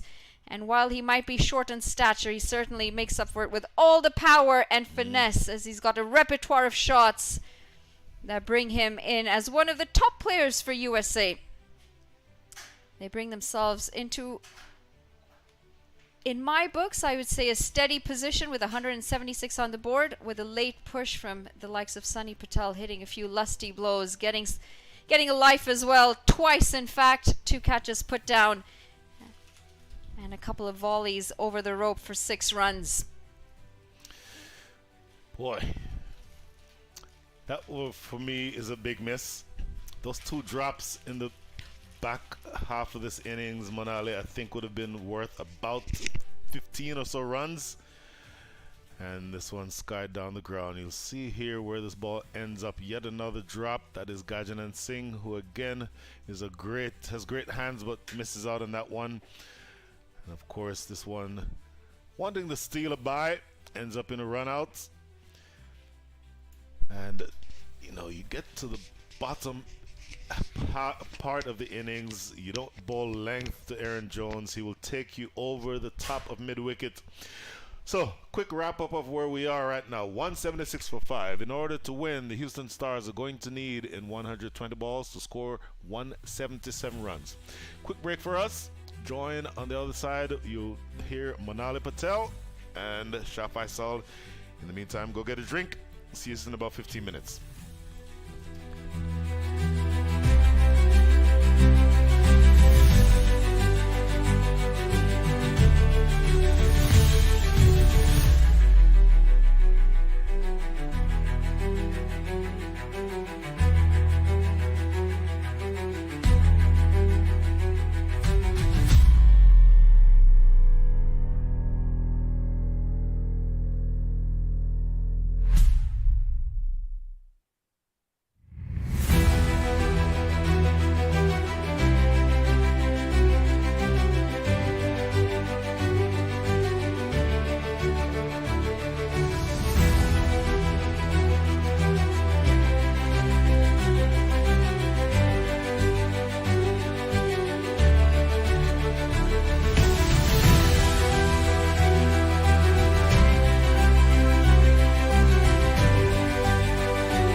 Welcome back to the chase here in the finals at the Houston Open 2025.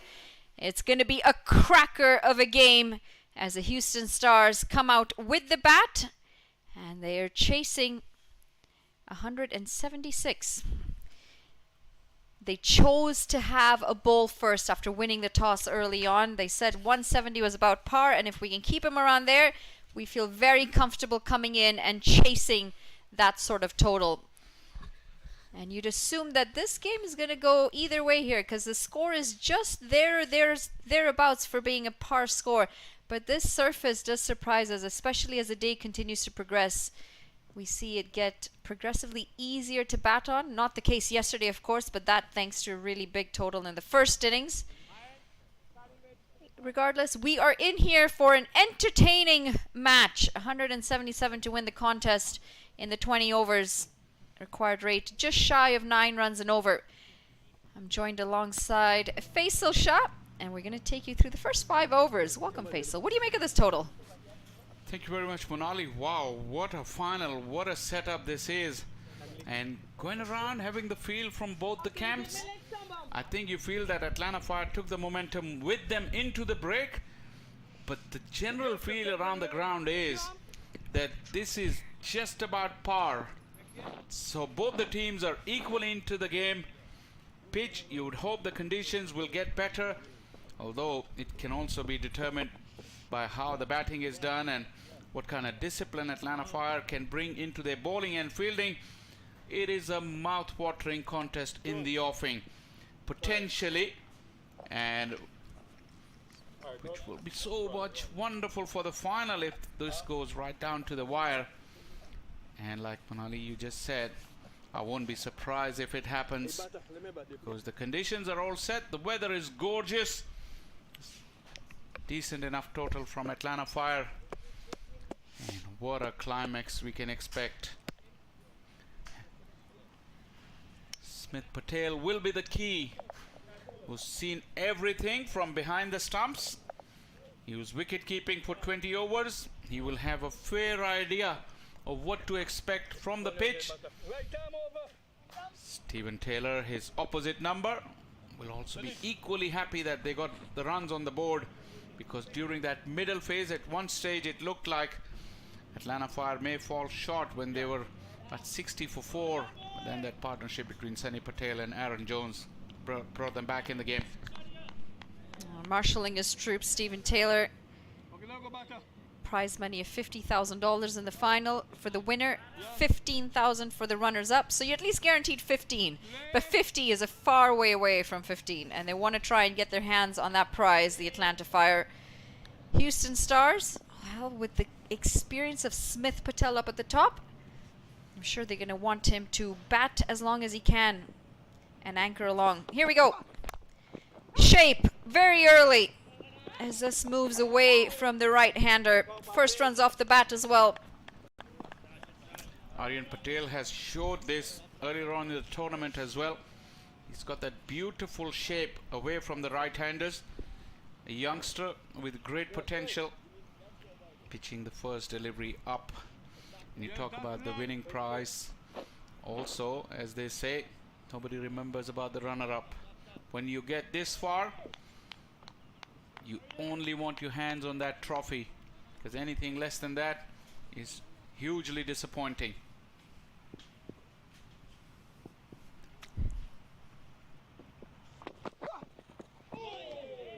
Shaping it away beautifully from the right-handers. Saiteja Mukamala signaling to that as well.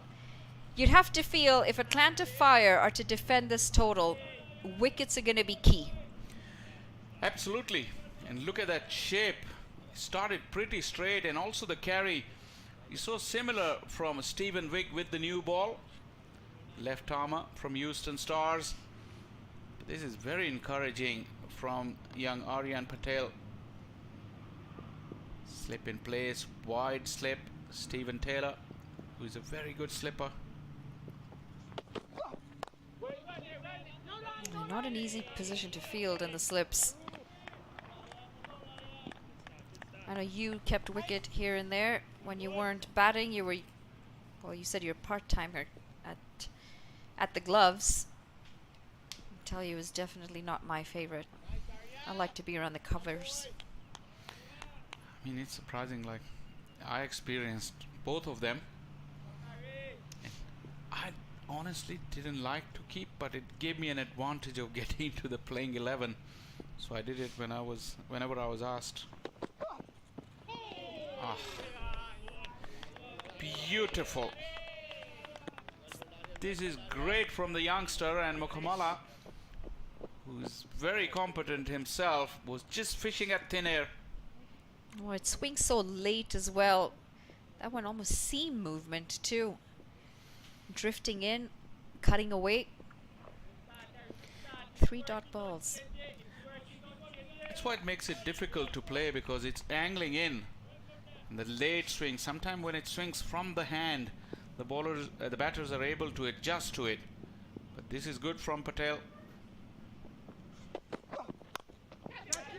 Tried to go for this one. It's up in the air. Oh dear, that's going to go down as the first missed opportunity. We've seen plenty of catches get put down today.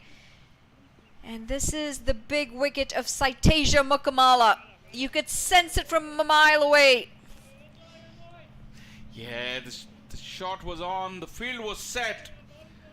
The only part of the plan that didn't work out was that Sarabjit Singh Ladha couldn't hold on to the catch. Incredible the amount of back that Mukamala got on it, because he was reaching out for it, but he still carried a long way. Probably surprised Sarabjit Singh Ladha as well. Through the offside and in full control this time as it's smacked away for 4 runs. You got a feel for Aryan Patel. Set up the batter beautifully. Wicket should have been taken. Instead, he's been pummeled for 4 back-to-backs. 2 back-to-back 4s. Yeah, this is a beautiful shot. Shape was still there, but the length was slightly shorter. And he got on top of the bounce beautifully. This has been some start to the innings. The kind of start we expected. Great skills from the bowler, and the batters responding. Yeah, 1 over gone, 9 for none, and this is what you want to see at cricket. You want to see the families, the kids come out to enjoy all the action. Can ask for a better day to watch cricket as well. It is just so beautiful. You go back to this sort of weather too, don't you? Absolutely. I mean, cricket is made for this kind of weather. It's so comfortable for the players, and you can watch it under the sun. You don't need any shade in particular, because the breeze is so pleasant. And the horizon, you just look, there's hardly a cloud in the sky. Prairie View is really putting on a show here for this final, in fact for the entire Houston Open, but everything is climaxed beautifully today. Spin into the action early.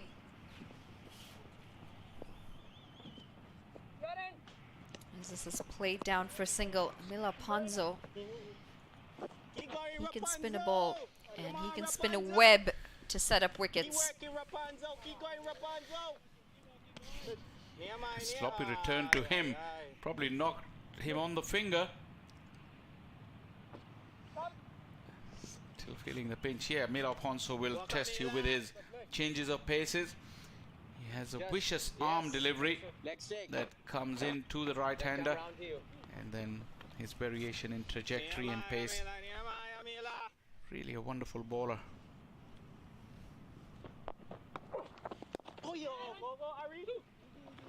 The angle that he bowls into the right-hander as well has been impressive.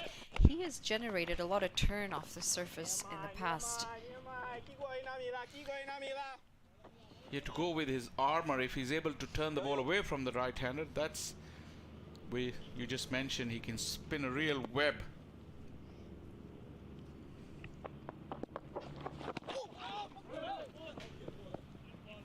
Darting in for now, setting him up. It's a good contest. Smith Patel has been in great form. His highest score for the tournament is 98 in one of those games. But this is different. This is the final. Just a little short. And he'll pick up a single. But the ball has not come onto the bat nearly as well as it'd like. Early days again. Just wondering how Smith is thinking about this, because pre-game at one stage he said he'll be happy even to chase 200 on this pitch. Quite comfortable, and very confident in the way he was going to approach this chase.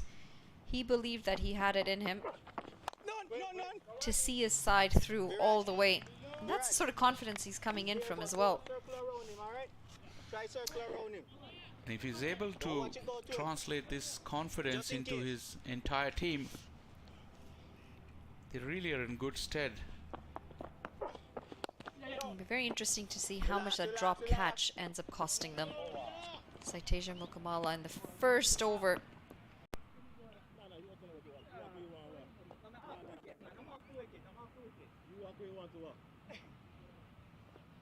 Tell the umpire you have a problem. It's you.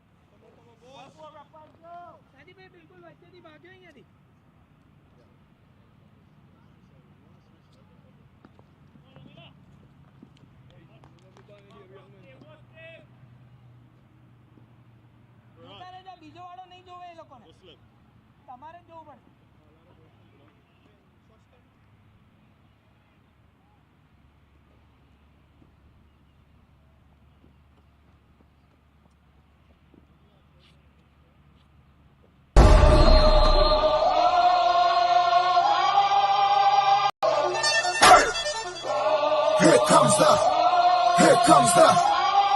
comes the, y'all don't really want it like that. Here comes the.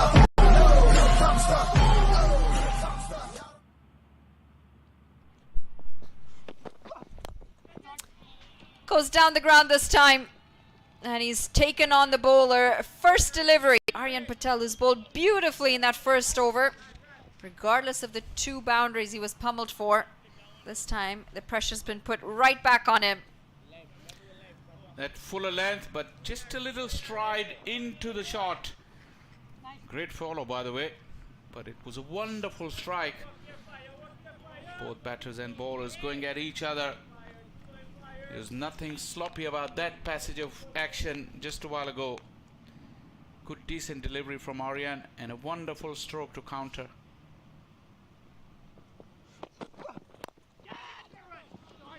Driven, and driven beautifully.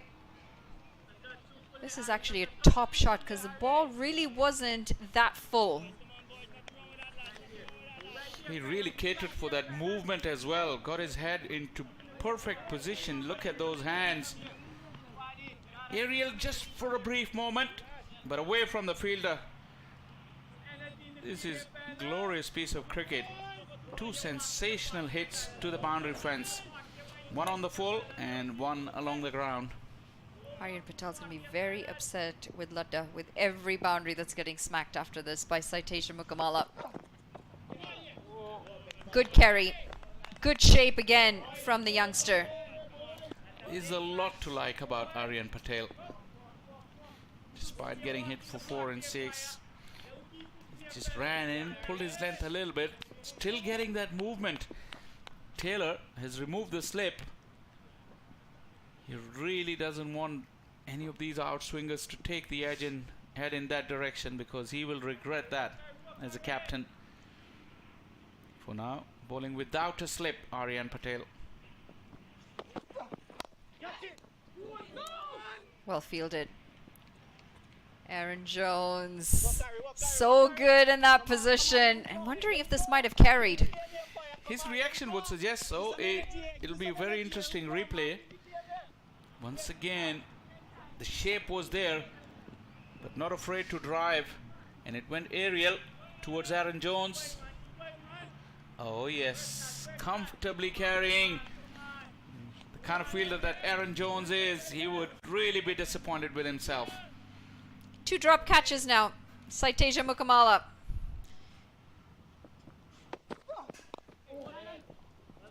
Great delivery. Good line as well. Aryan Patel's going to wonder what he has to do to pick up a wicket. He must be heartbroken. but still running in.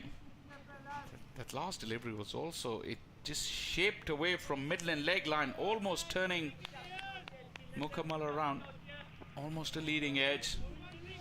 It's some great talent on show, no doubt about that.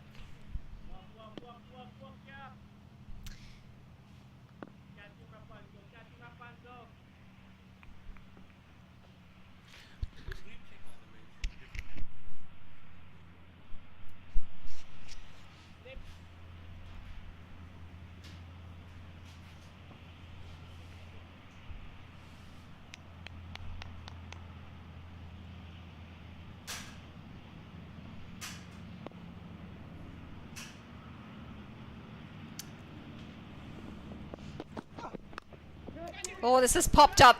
This has popped up. This should be taken and has been put down. It's a sitter that's been put down. How many chances could you possibly ask to be created by the youngster Aryan Patel? He will be fuming. Well, Viraj Waghela, another youngster, a leading edge, just went straight up. He had all the time in the world to get underneath it, and he shells it. Oh, this is sloppy from Atlanta Fire. 3 catches in 3 overs. Houston 25 for none.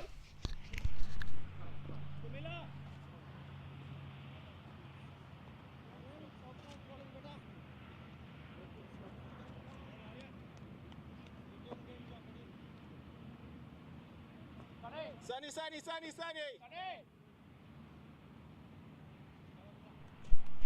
Well, the catching has been atrocious in the final. And you would expect much better standards from these players. Picked away into the leg side. It's got height. Does it have distance? Yes, it does. It's going to run away for a couple bounces. Oh, correction. Over the ropes for 6. It felt like it was a top edge initially, but it just went on and landed over the rope.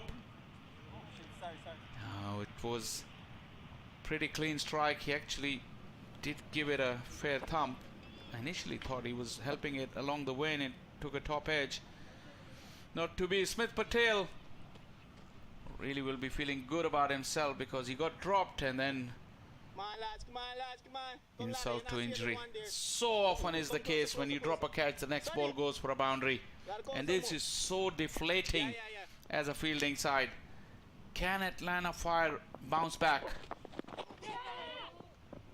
And Jared Hamilton quickly in to prevent that single. You've got to feel for the bowlers. They've created the opportunities and they've been put down. Saiteja Mukamala, 2 lives for him. Smith Patel, 1 life for him so far. And the catching technique has been poor for me. I mentioned this in the first innings. Every catch that's been skied, the hands have been so low under the eyes. Got to get those hands in front of your eyes. Your eyes can only track what's in front of it. I'm watching Ricardo Powell, the Atlanta Fire coach, in the distance towards the right of our commentary box. What would be going through his head as Amila Ponce once again fires in another armor, darting quickly into the batter. No room whatsoever after that initial 6. Wickets that Atlanta Fire needed to make this par score into a bigger score. They created chances, but they didn't take it.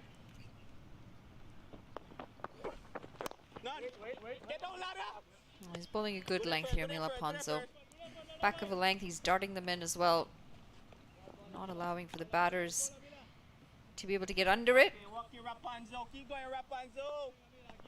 And quite frankly, with these 2 or these 3 drop catches, they're going to have to work really hard, Atlanta Fire, because it's a total that's, in my books, about 10 runs short. Big into the leg side again. And it's clean hitting from Smith Patel. He picks up a 6 to end the over.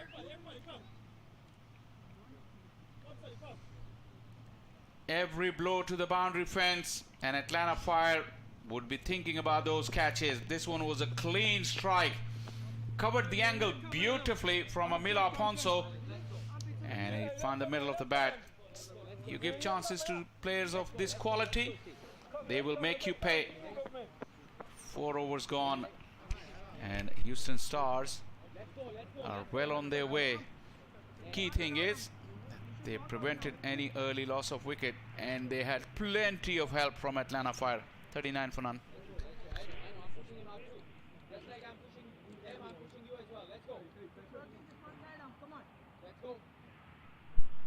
Well, catches win matches, they say, and when you put some down, it really hampers your efforts. That was the first one to go down, Saiteja Mukamala. This the second, Aaron Jones at extra cover. Again, Saiteja Mukamala, the batter. And this a free life for Smith Patel. Top edge, leading edge, should have been taken. It was a sitter. And hands nowhere close to the body, not in front of the eyes, hard hands. And that's 3 opportunities that have gone down so far in this innings. Wow. The last one especially, the youngster, he really got himself into a horrible position. And in the end, his back was to the ball as it was landing into his hands. Hard hands, yes. And since then, 2 sixes in the last over, and Smith Patel and Mukamala. Sometimes as a batter, it does give you a feeling that it is your day, and that really frees you up from any pressure of the situation. As we watch Kevon Cooper get ready after a very impressive spell from young Aryan Patel. Unfortunately, the scorebook will have nothing to show for that for him. Cooper bowled beautifully yesterday, so he's the main man now to give those breakthroughs that Atlanta Fire so badly needed.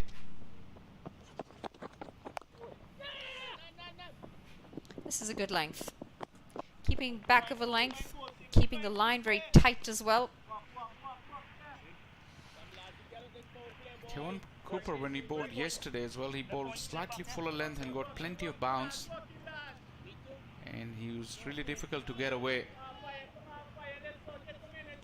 Remember, yesterday they were defending a mammoth total. Today at best the consensus is that it is a par score, so pressure will be equally on from the very beginning. Does well to create the room. Smith Patel cut away for a single. Sometimes the fielding side, I mean, the impact of those catches are not merely the numbers afterwards. It's psychologically they will be feeling deflated. The players who drop the catch, as whoever has played cricket, we all know the worst feeling on a cricket ground is when you've dropped the catch. Somebody will really have to put their hand up in Atlanta Fire to just reignite that flare and flame for them. And they cannot feel sorry for themselves though. It's a tough one, isn't it? No one wants to drop a catch. No one wants to feel that horribly down, because you do feel like you've let your team down, and you feel like you potentially could have given the game away as well. Obviously not done intentionally, but picked up. And it's going to go for a couple of bounces for Saiteja Mukamala, continuing where he's left off. You cannot miss your line and length to this man right here. Credit to Mukamala. He just moved right across his stumps, trying to create that angle. Remember, still inside the power play, so not much protection in the deep. This is good proactive batting. Mukamala has raced to 27 of just 17 deliveries, and they are well up with the required run rate. In fact, just a better 2 deliveries to go in the over. 45 for none.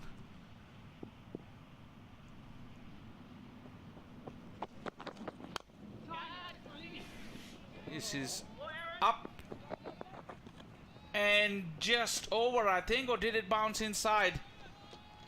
One bounce over the fence. Boundaries continue to flow here for Mokamala. Just one run away of bringing up their 50. The Houston Stars backing away, giving himself some room. And he works the crease really well, Saiteja Mukamala, creating that space and ever so close to that rope. Just falls inside of it as it runs away for 4 runs. Kevon Cooper started well, first 3 deliveries, and he's now been pummeled for 4s back to back. This is clever batting. 3 deliveries is having a look. That is all that modern day T20 batters can do. Good running as well between the wickets. It's a single to end the 5th. 50 comes up as well. 50 for none.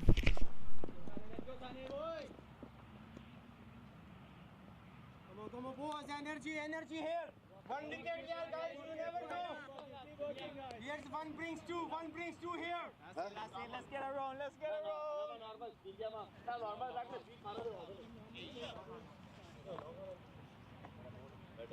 How many gone? 5 overs in the books, 50 runs on the board, just another 127 needed in the next 90 balls. I will tell you, look at these drop catches here, Lenny Achaibar. Catches win matches. You could also say that drops lose matches. Yeah, we've seen quite a few. John Campbell, Kajanan Singh, Stephen Wigg on the previous side. And we've seen a couple of chances put down here. Mukamala given a chance when he was on 20, and Smith Patel, he was given a life when he was on 4, Brian, as we come down to the last 90 balls. Mukamala's played some lovely shots. We talked about Smith Patel needing at about 6 runs now to become or to match that figure of Sujit Gowda as the most runs of the series, as Sonny Patel has been given the ball. Well, Sonny Patel has a job to do here. Partnership obviously now worth 50. Another 127 Lenny needed at the rate of 8.47 and over. In theory, in modern day cricket, that's a pretty straightforward ask. So they're going 10 and over. Quiet rate 8.4. On the back foot, doesn't time it cleanly. Catchable, and that is a good catch taken at deep mid wicket. First wicket down. So Mukamala on the stroke of the team, 50, looking to go out of the park. And this time the catching was good from the fielder off the back foot. Take a look at this one. And perhaps didn't get hold of it as he would have liked. And in the end, good catching. We talked about how many drop catches we've seen, but this one is a good one. Mukamala goes 50 for 1. I think you're exactly right. That hit high up on the bat. And so Miller Ponsa down at deep mid wicket would have had some time to judge that catch. Coming in, probably taking it 5 or so yards in from the rope. So that's a pretty big catch. Now, you get rid of the youngster, Sai Mukamala, but in walks the left-handed power hitter, former West Indies opening batter, John Campbell. What are you expecting here from John Campbell? Any bowling or facing up to the leg spinner? Yeah, John Campbell forms the top order of this Houston Stars batting lineup, a man who's played at the international level. So he comes in here. He has not set the tournament ablaze. Scores of 10, a duck, and 32. So Brian, he would want to get some runs under his belt, and none better than the last game, the final, in which they still need 127. Still need 127 from 8 and 9. He would prefer, I would think, to be facing up to the leg spinner. And the leg spinner obviously would be turning the ball into John Campbell, but he's also, for me, almost as expertly dominant playing through the offside, particularly over extra cover. So you don't want to be too straight, but you also can't be too wide. It'll be interesting to see how Sonny Patel goes here to John Campbell. 127 needed from the next 89 balls.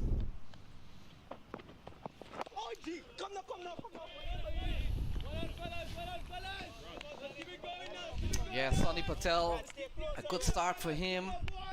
First ball he bowled, Brian, took out Saimo Kamala, and they got the catching right. The left-hander comes to the middle.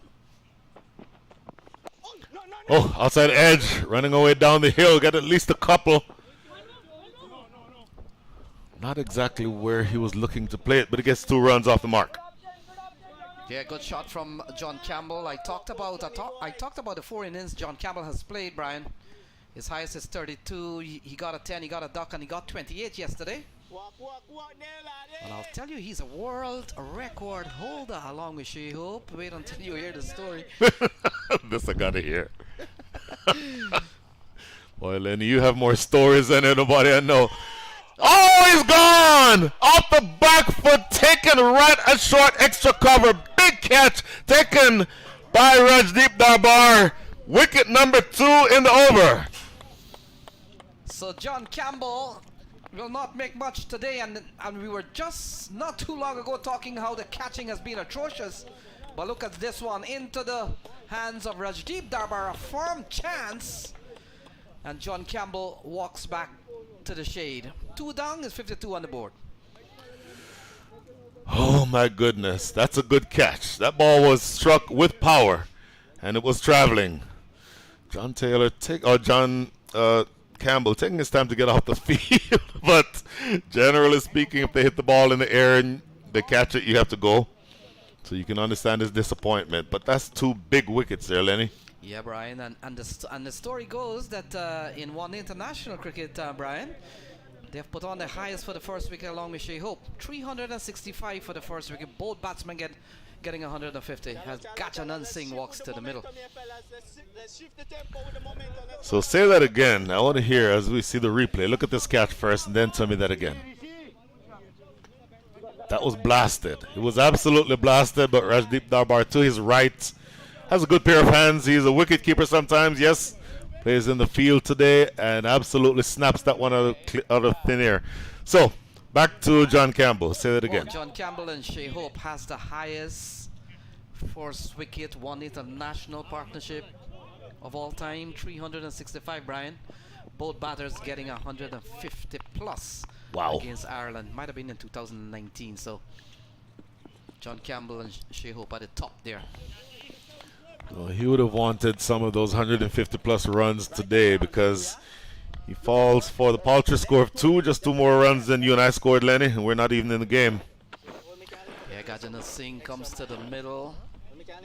Still Pranav Chatterpallian to come and Justin Dill. So you get the feeling with a couple of wickets down, Mukamala and John Campbell. Smith Patel is out in the middle still. So they will have to see how they can marshal for 125. Gajanan Singh is a big game player. He's been in this situation a number of times. What are you expecting from him with 1 ball to go here in over number 6? Well, let's see what he has done. 21, 12 and 8. Didn't bat yesterday, so 21, 12 and 8. So far in the 3 games that he has played. So you never know. He still will probably want a big score. It could come today.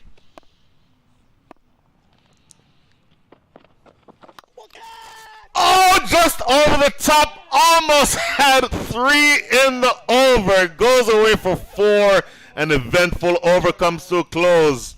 4 runs for Gajanan Singh. 121 needed. 56 for 2. Yeah, a couple of wickets in this over. And it's not surprising that it comes off the bowling of Sonny Patel, Brian. Sonny Patel got a hat-trick on, I think it was the second day. 5 for 13. Wow.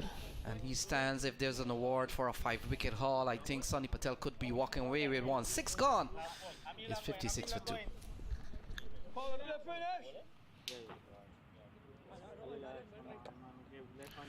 So end of the power play. See a few highlights here, Lenny. You've seen a couple of drops. You've seen a couple of big hits. That one for me is a shot of class, but should have been taken. And this is through the offside. Lovely looking shot. Smith Patel and Saimo Kamala at the top of the order. This one struck straight down the ground. But Lenny, I think you've seen a couple of drops amidst a couple of 4s and 6s. And on balance, who do you give the money to going into the non-power play portion of the innings. Well, we've seen a good catch from Amila Aponso as he's been given the ball. We've seen one from Rajdeep Darbar. You get the feeling that maybe, for the time being, the catches are coming on. Well, at the end of the power play, the Atlanta Fire had 51 runs. Houston Stars have 56. So if you are going to judge who is ahead of whom at that stage, you could make the argument that the edge goes to the Houston Stars at this point. Smith Patel still out in the middle, Brian, still 121, 83 balls remaining, and we were talking about the current run rate. Was over 9, required 8.7.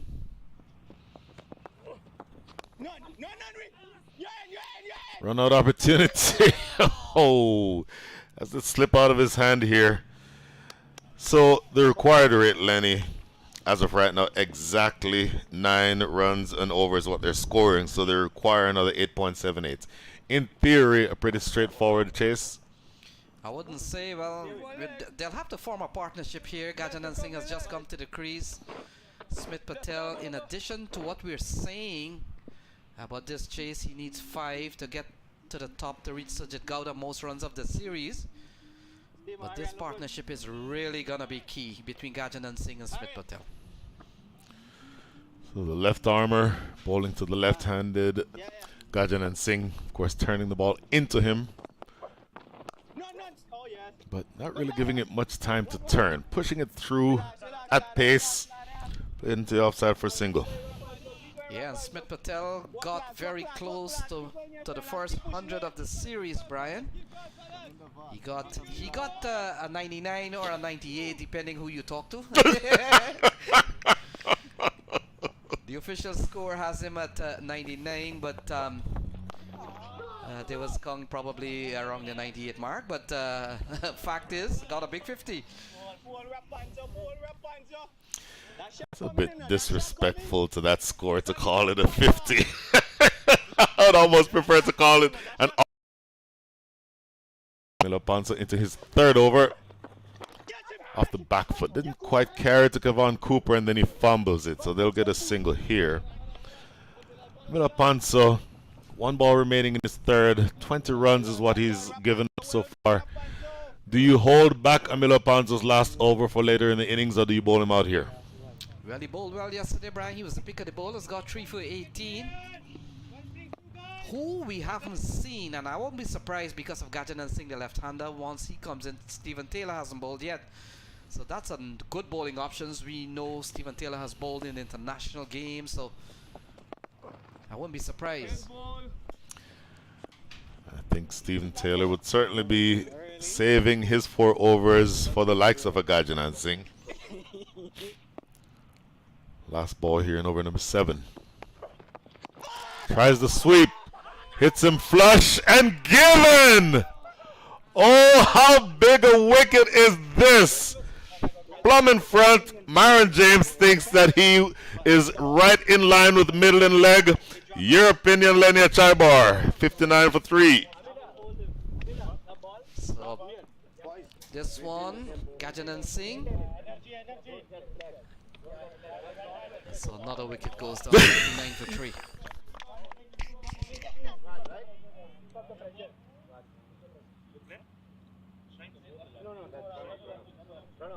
Taking a look at this again, here's the LBW shout. Oh, Lenny, top of middle and leg is what I would think. Yeah, big appeal from Amila Aponso. And the finger from Myron James go up, and so Gajanan Singh is gone. Chatapalian comes to the middle. It's 59 for 3.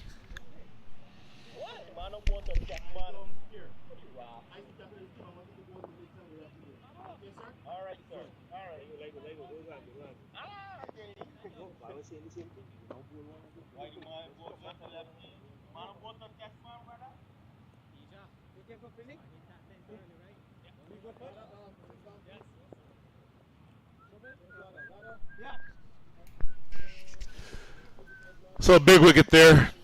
59 on the board. 3 wickets down. And you've lost 3 big wickets. The new batter, Pranav Chettipalayam, joining Smith Patel, 19 from 15. Boy, Lenny, you're now down to the required rate of 9.08. 118 needed from the last 78 balls.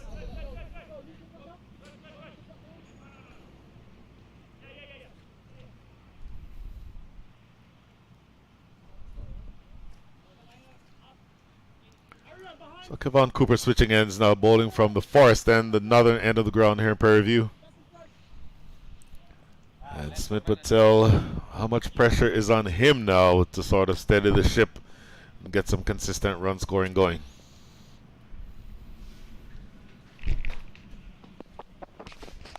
Short, hammered away into the deep and in the gap. What a diving stop! I thought it was in the gap. He saves 3 runs at deep square leg.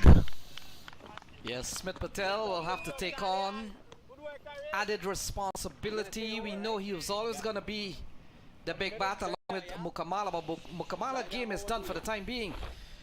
And it's up to Smith Patel. Brian, we saw Kevon Cooper, who has played at the CPL level. Saw him on Friday. He bowled too short, was knocked around the park. We saw him yesterday pitch the ball up to great effect. And so far with 60 for 3, could be enjoying a bowling stint here. Goes behind square. Get a single here. So Pranav Chettipalayam off the mark, 1 from 1. And so you talk about you're expecting big runs from Smith Patel. How deep does he need to go into this innings? What percentage of the remaining 117 make that 116 runs that you need to get from his bat? Well, they've got Justin Dill, who has played a good hand during the course of this tournament. He batted at number 5 most of the time, but the top order, somebody will have to stick around. Played away down to a deep third air for a single. So somebody sticks around. Do you essentially expect Smith Patel to bat through and then everyone else to bat around him? Yeah, he will have to play. He will have to play a very big hand here, Brian. He's the more experienced player. Chettipalayam, he's a young player. We know he can bat, but they'll need guidance from somebody who's been there and done that. And Smith Patel, I made mention, he got into a big, he got into almost 100 the other day. So they will need a knock like that. 115 still remaining from 75 balls.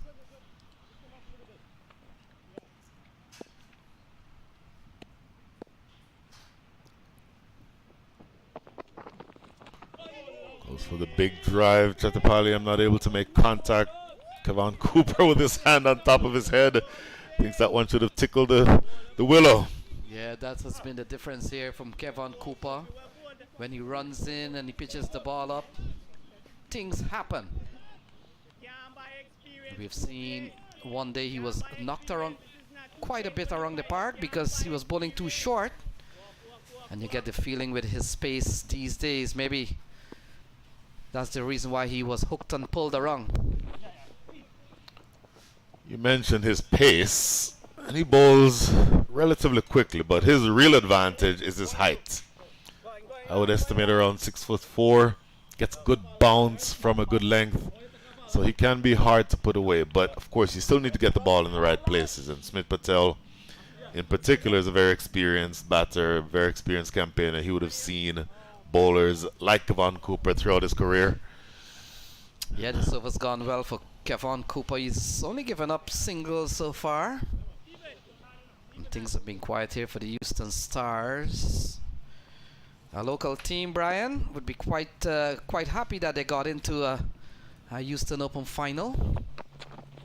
Advancing down the track, top edge, deep point, takes it. What a big wicket that is. A clean catch taken in the deep. That is a good, positive start to the next passage of play. Wicket number 4. Yes, Smith Patel, this is going to be the biggest blow of this batting side. And we talked about how good the catching has really come on. Take a look at this one. No control of the shot. Just looking to go big straight down the ground. And in the end, it flies to number 15, who takes a well-judged catch And the 4th wicket goes down for 63. Smith gone.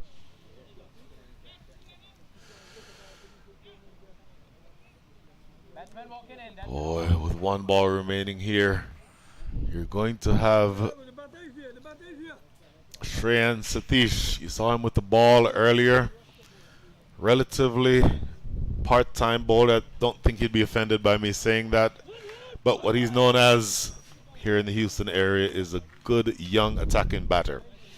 And so if you're able to stay with Pranav Chattopadhyay, who's really only been there for a very short time,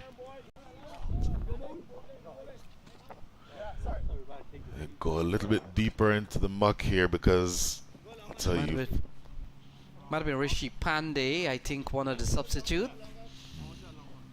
Could have been Rishi Pandey. I don't think he's playing today, but fact is he's taken a very good catch. And Kevon Cooper, he has picked up 1 now. So a wicket for Amila Aponso, 1 for Kevon Cooper, and Sunny Patel has 2 in the bag.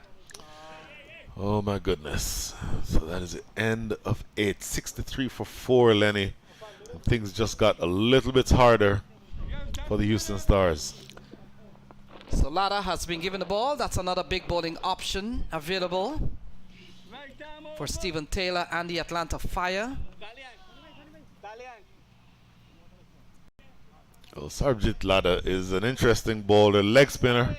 Interesting, you can easily go to your leg spinner now that you've gotten rid of Gajan Singh, but you still have Pranav Chattopadhyay there, lefty also. So maybe you could have expected more with the bat from Gajan Singh, but still, you like the left-right option.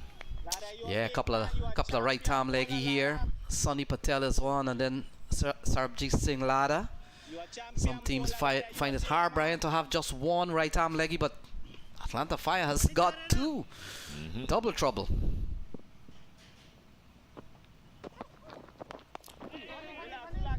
Immediately dabbing this one a short third for a single. So the leg spinner here, what is he trying to do, both to the lefty and the righty? Well, they've always been attacking bowler. A lot of bunks and turn.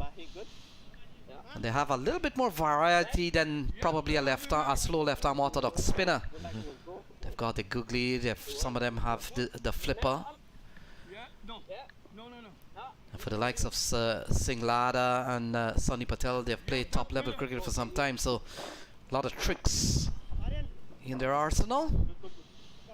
Satish comes on to face his first ball. Young friend Satish, I keep calling him young. He's probably 21 years old or so by now. There's a big job ahead of him here. Oh, tossed up, teasing Shreyan Satish, inviting him to go for the big drive. For now, he keeps it in the bag. So the winner here will join the likes of the Knight Riders in the past, Nepali Rhinos 1 year.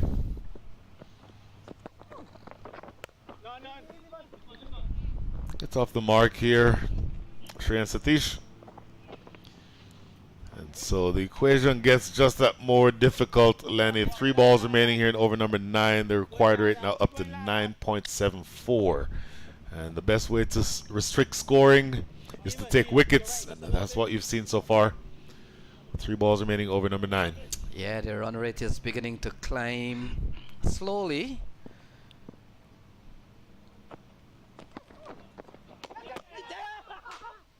Appeal for a stumping. Umpire Sadiq Koja is unmoved. And Chart Hamilton really quick behind the stumps, but not out, says umpire Sadiq Koja. Yeah, a couple of the brothers playing here, Jamar and Hanchard. Yeah, quick glove work, a man who's played a test for the West Indies. In fact, well, it's not him, his brother, sorry. Sure. But Hanchard has been with the Atlanta unit for some time, Brian. We talked about the likes of Stephen Taylor, Aaron Jones has been so much part of the Fire lineup. In the air. Couple of runs here in the deep. Aaron Jones not able to collect it cleanly. They got a couple. So both brothers, as you mentioned, really handy behind the stumps and in front of them. I think interestingly just now he appealed for the stumping. He was appealing to Kevon Cooper at points.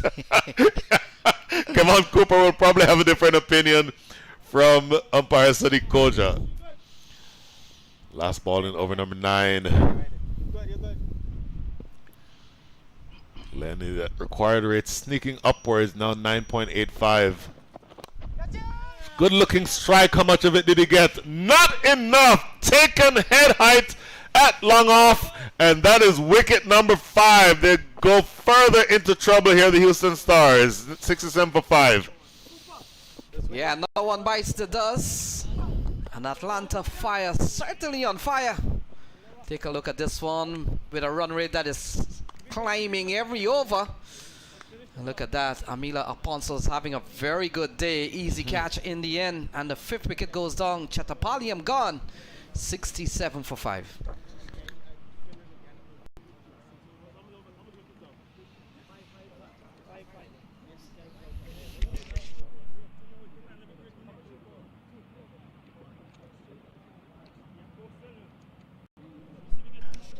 Lenny, you said that you wanted partnerships.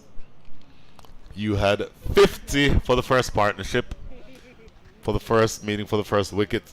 But the next 4 partnerships have been 2, 7, 4, and 4. Losing wickets at regular intervals as Justin Dill strikes to the wicket. Yeah, those partnership tells me about the zip code here, Brian. 77446. Well, if you're going to get runs, you're going to rely on Justin Dill. You would think the rest of the way very heavily.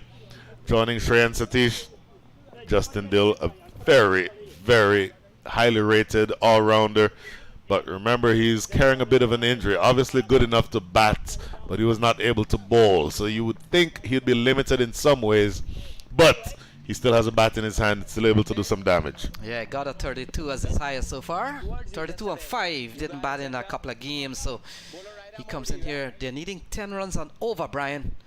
But more importantly, half of their batting side is back under that 10. Kevin Cooper back into the attack now to bowl his 3rd over.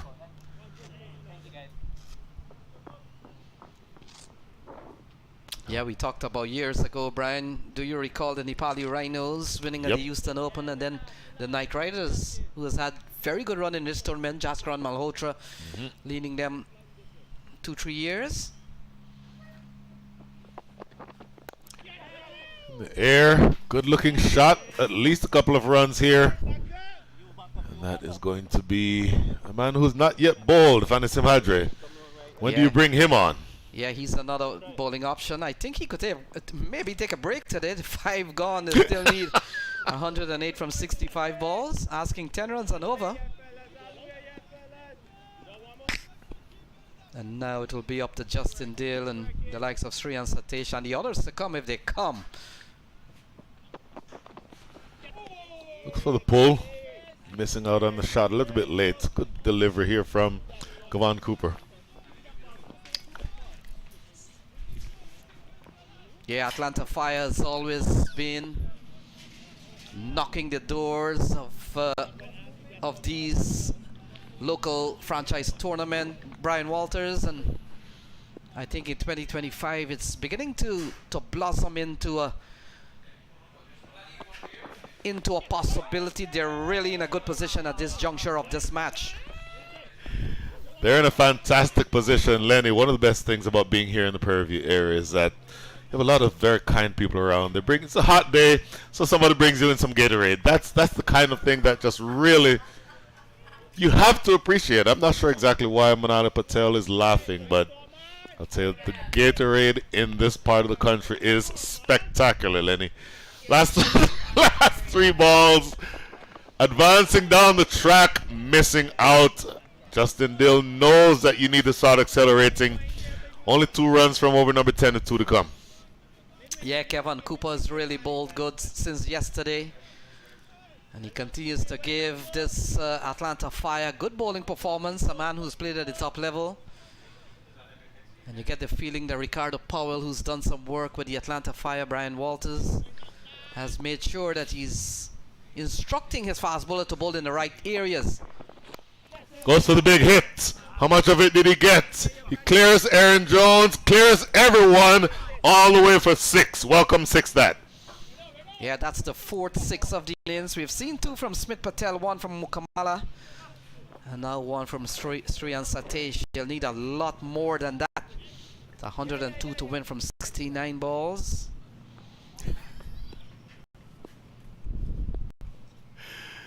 Boy, Lenny.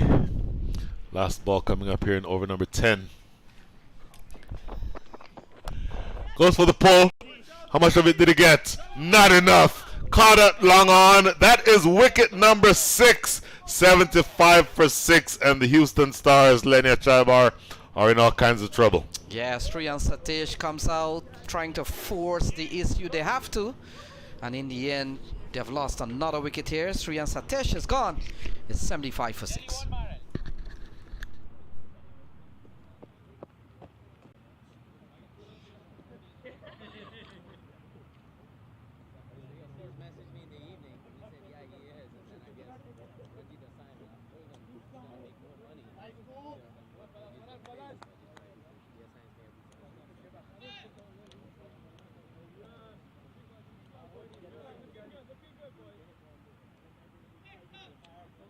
Okay. Thank you.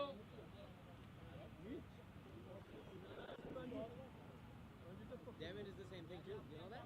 Devin is like, do not assign you a Saturday and Sunday because I'm always booked with Ranjit. No. Looking good, boys. Red helmet is left.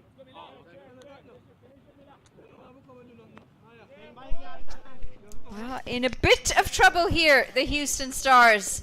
75 for 6. And they've dug themselves in a hole thanks to wickets falling quite consistently throughout the innings. You got to give credit to the Atlanta Fire bowlers. They've always been very good with the ball. And the scorecard tells a story. Apart from the 2 at the top and Smith Patel and Saiteja Mukamala both getting in double digits, there really hasn't been anything after them. Well, in 5 overs, the whole world of Houston Stars have turned upside down. When we left the comm box, in 5 overs, they had gone up to 50. They hadn't lost a wicket. And next 5 overs have been an absolute disaster. Atlanta Fire will not be complaining because they've got themselves into the driver's seat here. 6 wickets in 5 overs and not much. And now staring down the barrel, Houston Stars. Cut away. Justin Dill. The required rate over 10 runs and over. We said 170 was going to be about par. This is my issue. You win the toss. You know the conditions are favorable to bat. Yes, you feel comfortable to chase. It's not a reason to say you were going to come out and bat first.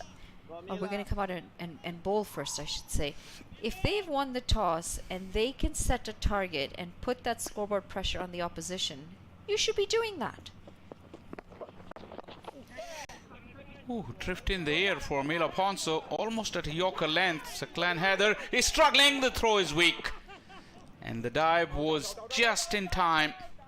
I don't think he wants to get up. And where is Amila Ponso heading? Has it been given out? I thought Saklan's dive was enough to save him, but obviously didn't see the umpire's finger out of the shot.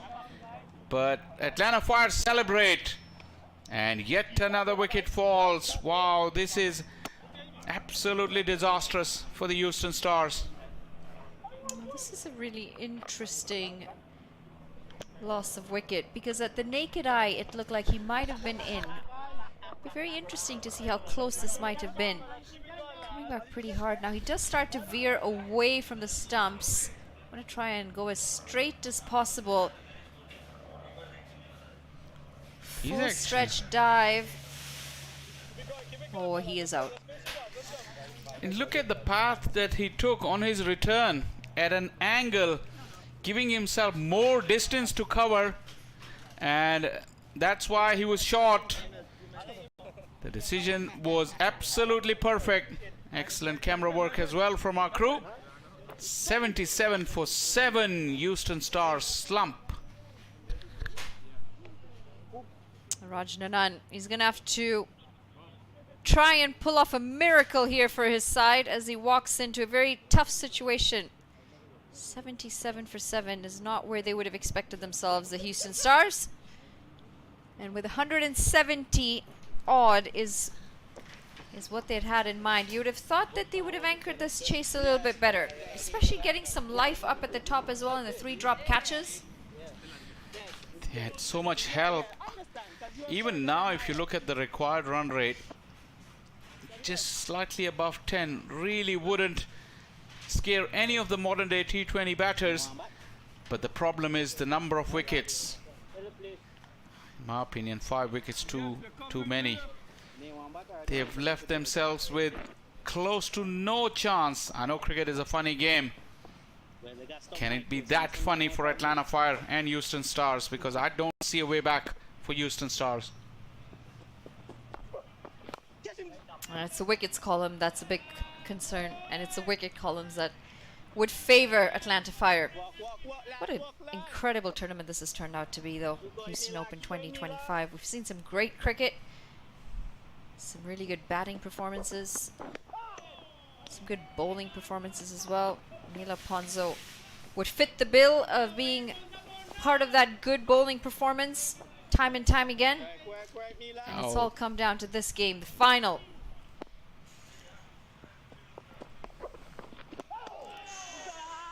Questions asked for the stumping. Yeah, talk about Mila Ponzo. He's been an ever-present for Atlanta Fire. He's a great servant to the franchise. And like you said, he is ever reliable, the Mr. Dependent. And he can bowl in the power play, he can bowl in the death overs, middle overs, you name it. Added that skill and has enhanced so much that you can count on him any day of the week. Another quiet one to finish off proceedings for over number 11, Houston Stars, 77 for 7.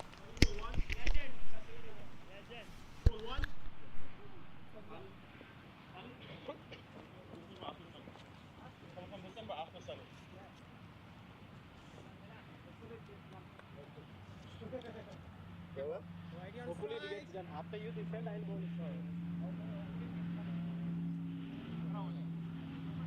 Guys, 8 on the board now. 8 on the board now. Nelson Mandela's score 77 for 7. Oi. Humpy. Looking for center? Yeah. You got it. And this one. Leg 6. 77 for 7. Bowling change. Right arm over to you. Justin, I really look to it, but I look to push it around kind of shoulder. Yeah? I really look to it, the ball, I look to push it around kind of on the shoulder. I look to the ball, I look to push it around, Justin. Sunny Patel coming in with his leg spin. Oh dear, this has been put down. Had the chance to wrap up this game early, Atlanta Fire, and this is going to go down as yet another missed opportunity.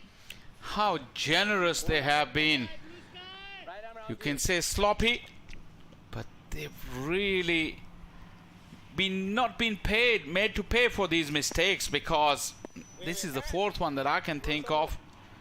Oh, Atlanta Fire, you're getting away with this despite this lackluster performance in the field. Another opportunity, another drop. Not the easiest of chances on that occasion, but still very much catchable. Got both hands to it and will go down as a chance. Oh, they keep on coming, the drop catches. Sunny Patel on the receiving end this time. It's been frustrating for the bowlers who've created the opportunities, and their fielders are letting them down. Backing away this time, and it's a 1 bounce to the fielder. And when you see the list of fielders who've dropped the catches, the likes of Amir Ponzo, and Aaron Jones. Struggling here with your hand, Justin. You wouldn't think that they will be the culprits. Get, Fanny. He's teeing off. And it's another one. Oh dear, oh dear. Add Fani Samadri to the list. What is going on here? I think all these fielders who've been dropping catches, they need to take the bowlers out for dinner today, because they've really let them down and let themselves down, more importantly. Justin Dill, he's got quite the swing, doesn't he? This one runs away to the boundary for 4, but he tees off, very golf style. There's not a dull moment in this game. Shot a ball from Justin Dill, 2 drops in the over, and then the boundary. Well, this is entertainment galore. Not of the highest order sometimes, but entertainment nonetheless. As the tournament is drawing to a close, there's so many people involved in this tournament, and just take a brief moment and say a big thank you to all of them. It's another golf swing from Justin Dill. Talk about the sponsors. Tariq Real Estate, the Tariq family from Atlanta. There's local sponsors as well. EMS, 11 Below, and Modular Equipment.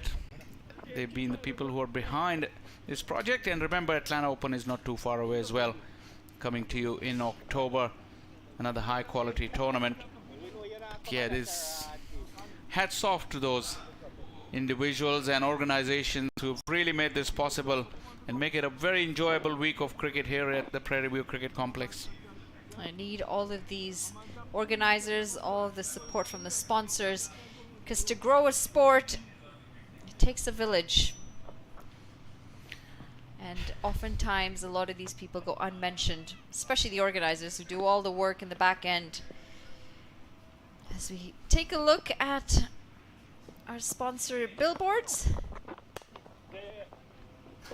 cutaway should be just the 1 run. Now into the 13th over, 85 runs. There seems to be a lack of intent from Houston Stars, almost as if they feel that they have reached the end of this tournament. That intent isn't quite there between the batters. The running has slowed down between the wickets.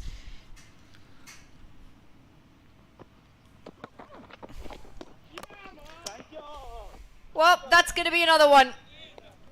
And this is really good keeping from Hamilton. Ball rising on him. He does well to not only take it, but bring that arm back down to take the bails off as quick as he did, because it wasn't the largest of shimmies down the track. Yeah, that googly leapt from a length, just like Sarabjit Singh Ladda in his delivery stride. And the rest of the job was done by Henchad Hamilton. Beautiful hands, rising with the ball, giving in for that extraordinary bounce. Raj Ninan was shot, head down. That really sums up the batting effort of Houston Stars, that body language from Raj Ninan. He's done the job with the ball, but his teammates with the bat have let him down. And now on the brink, Houston Stars, 85 for 8.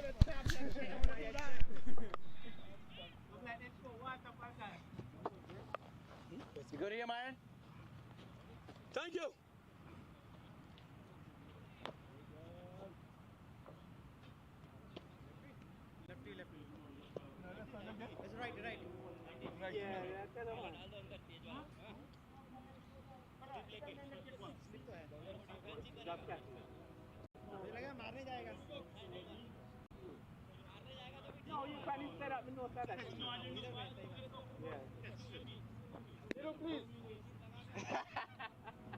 Yes, you're covering me.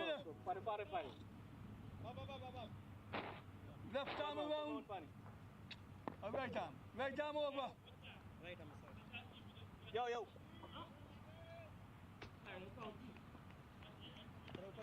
What about them? Okay.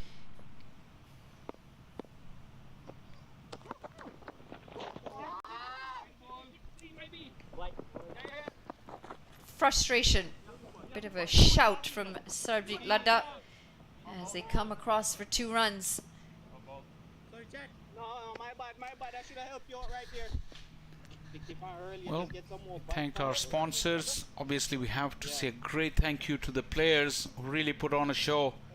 And they were the main feature of this tournament. Obviously, it's always around those players who work so hard and shows their top skills for everyone to enjoy. Also, huge thank you to our broadcasting team as well. Omer was here for first couple of days, and then Babar and his team, they really put in a great effort. They had to deal with some weather in the meantime, but everybody really just pulled together. The scoring and streaming app, Crick Center, and Smith Patel. Huge thank you to all of them.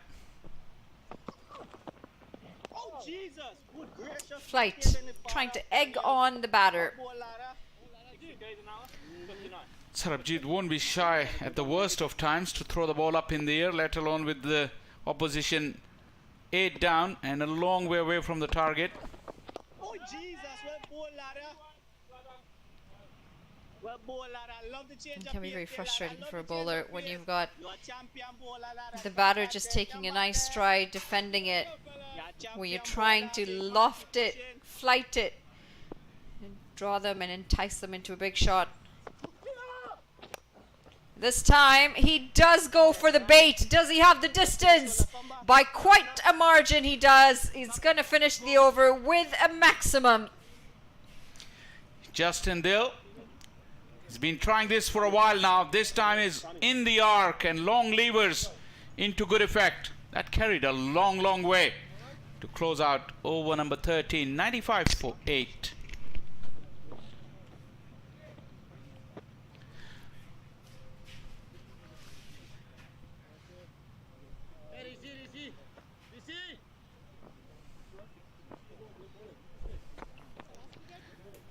Two batters having a chat, 2 quick bowlers. Talked about everyone. Monali, we also have to be very grateful to you as well for coming over from Canada, being a part of this tournament. It has been an absolute pleasure working alongside you, and really lifted the standard of this broadcast by being here.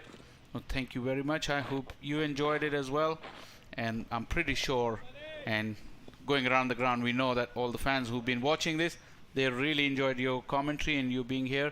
So thank you very much. You're too kind, Faisal. It's been an absolute pleasure working with you as well. And pleasure working with the rest of the comms team as well. Always nice to have that camaraderie in the comm box. And we've had some really good conversations over the last few days. Yeah, absolutely. It's been a fun week. Looking back, and it only feels yesterday when we all got together. This tournament started on Tuesday. Yeah, when our Uber driver ditched us at the airport.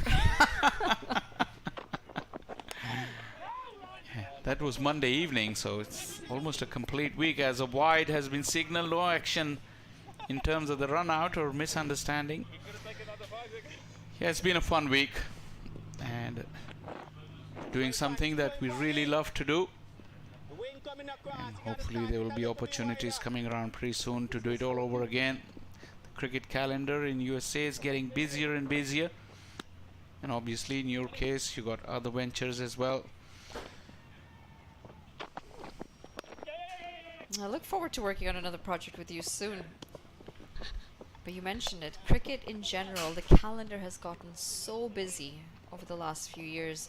You've got another big home series coming up as well. In Canada coming over, Canada-Oman, if I'm not wrong. Yep, the ICC Cricket World Cup League 2 Tri-Series. And another of those series is in Canada, further down in the summer, as Fanish Samadri failing to get his Yorker in. A few easy runs being given away.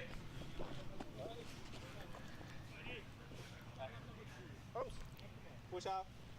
Oh, he's asking for the wide, and this is a good question because to me it looked like it was a wide as well. I don't think it caught anything off the batter as this ran away.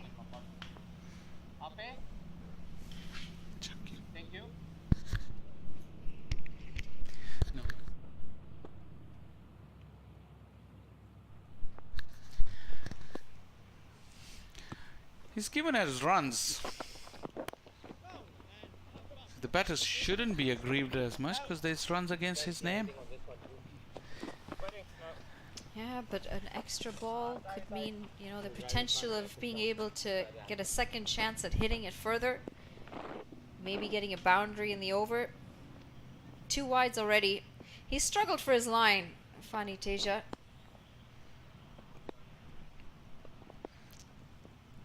Took a blow to the forearm as well yesterday. Saw him icing it all afternoon yesterday.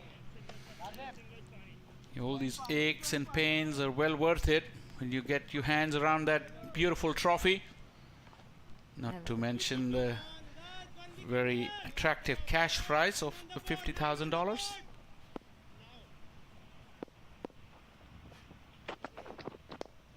String on the leg again as this is helped along the way. He'll stick to just the single. Talking about the aches and pains, someone who played wonderfully today, Aaron Jones, talking to him yesterday, he was actually telling me that he's been playing non-stop. He came straight from Cayman here where he played 6 games, no less, and then there's been a game every day, so everybody was grateful for that little break that we got, as Justin Dill will come back for the second.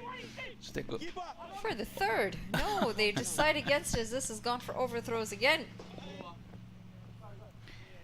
It's really taking the gloss off of a very good performance from Atlanta Fire, but you can't blame them for that because it's been so intense that all of a sudden when they see the victory in their sights, they're just taking it a bit light. 14 gone, 106 for 8.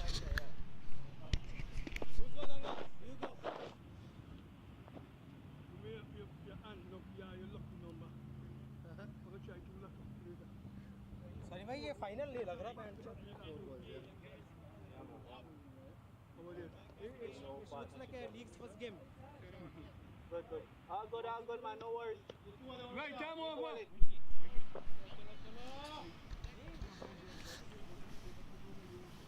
.106 for 8 after 14. 11 runs coming off the previous over. Not often that we see Fani Teja not able to control his line and length. Target of 177 still feels a long way away, especially when you've only got 2 wickets left. Houston Stars felt very comfortable and confident going in with the bat. Unfortunately, it's not resulted in the performance that they've put out. No, come to me. Scoreboard.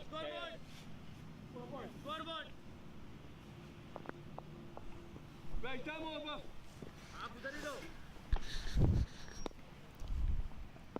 Steven Taylor has got himself back in the slips. Oh, back. Everyone's falling over. The batter's falling over. The keeper's falling over. No, you're good. No worries. Keep going. A lot of falling over for no runs. Walk in, Sonny. Keep going, Sonny, Tony. Oh, Jesus, Sonny. Oh, that was pretty straight. Bat got down in time. I think the proceedings have really slowed down. You feel like it's a bit of a drag. No contest, in all honesty, after that spectacular collapse. 50 for none and 107 now for 8. Houston Stars really could only blame themselves for that. Given plenty of chances in the drop catches, not capitalizing. Keep going, Sonny. Atlanta Fire riding the high from yesterday. Houston Stars had a day off, and sometimes that break in play. Well, forget the break in play as we continue here, and they're not able to break through the infield in this over. Oh, drilled back to the bowler. And that's going to be another one. That's going to be the 9th one, in fact. Sunny Patel looking at his hand, but he finally picks up a wicket. We've seen so many drops, but this was an incredible catch. It really came back at him really quickly. And a little fumble, but Sunny Patel was able to get it. That was the second grab, but have a look at that. Justin Dill has been practicing his swing. This one came pretty close from the middle of the bat, but Sunny Patel, big hands, wrapped around the ball second time around. Justin Dill's entertaining knock has come to an end, and now 9 down for Houston Stars.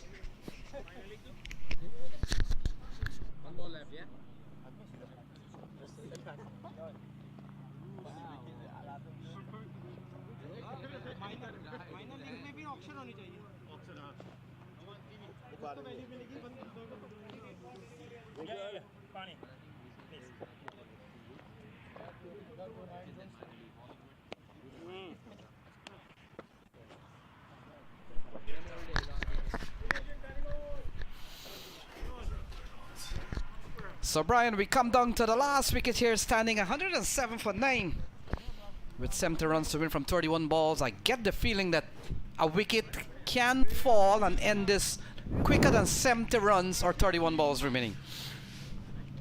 If you were to take wagers, without money of course, on which would happen first, another 30 balls or another wicket, I would think the odds would be in favor of 1 wicket falling before the next of 30 runs, and it's young Aryan Satish who's now at the crease. Yeah, we have seen a really good strong bowling performance from Sunny Patel. He picks up 3 wickets here, 15 gone. It's 107 for 9.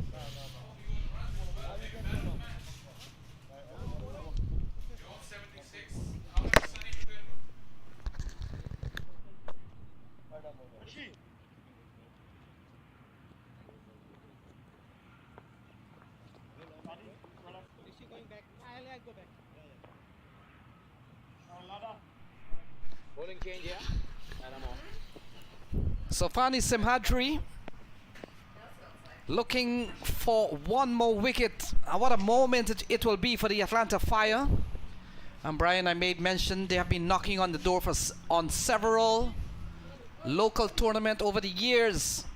And it's looked like 2025 is going to be that year in which the Atlanta Fire crosses the line.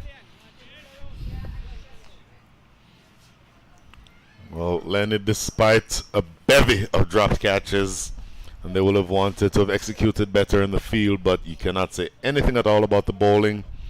And I'll tell you what, they've held the catches that mattered. A couple of difficult catches. I'm thinking of one in particular for the one that went to dismiss John Campbell, taking a short extra cover. That's one that stuck, and they're in a good position here. So Aryan Patel pulled away. That's a lovely shot from Stephen Wigg, and he's not done with this contest yet, and that has gone for 6. Huge strike. You want them to fight for it, at least attempt to get there, and that's a bit of a long hop by Fani Simhadri.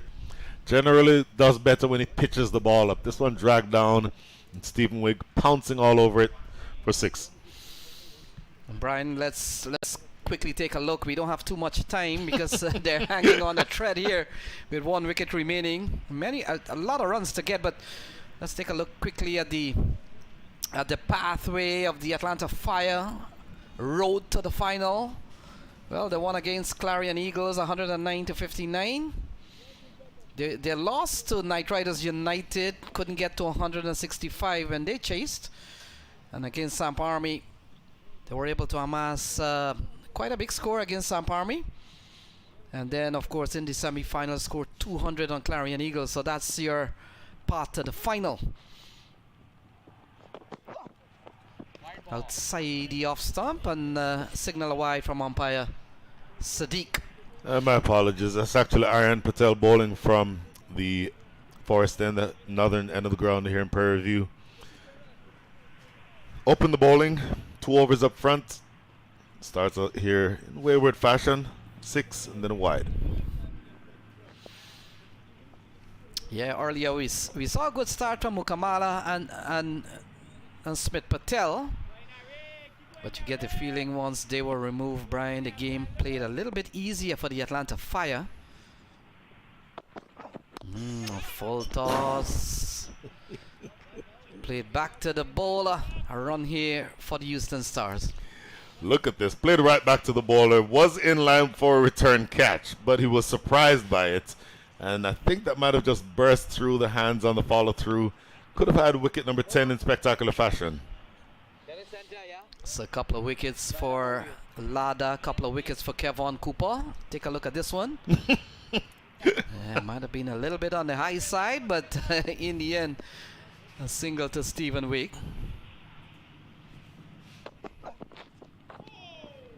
Yeah, that one is a good fast delivery. Ball goes through to Hamilton. Good delivery. Young Aryan Satish, the younger brother of Shreyan Satish. Saw Shreyan earlier, so we have the matter of Aryan bowling to Aryan. 3 balls remaining here in over number 16. Yeah, we've seen a really good display here from the Atlanta Fire. Good knocks from Aaron Jones, although Pinar didn't get among the runs today, and Sonny Patel, a candidate for perhaps Brian Player of the Match. I would certainly think so. Aaron Jones would give you a good argument that he would probably be also an acceptable choice for Player of the Match. But Sonny Patel putting in a good performance here with both bat and ball.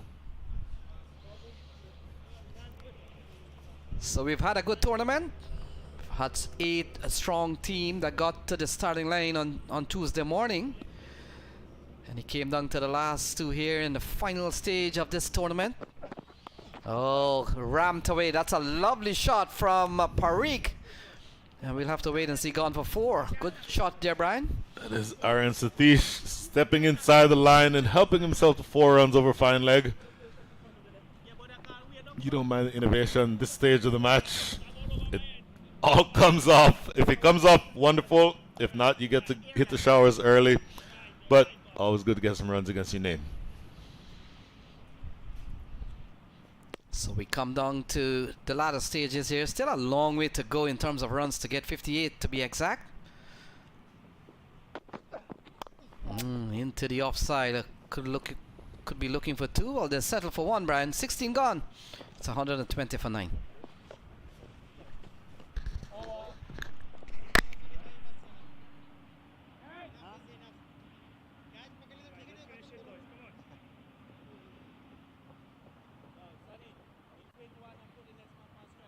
Yeah. 5. 1 to go.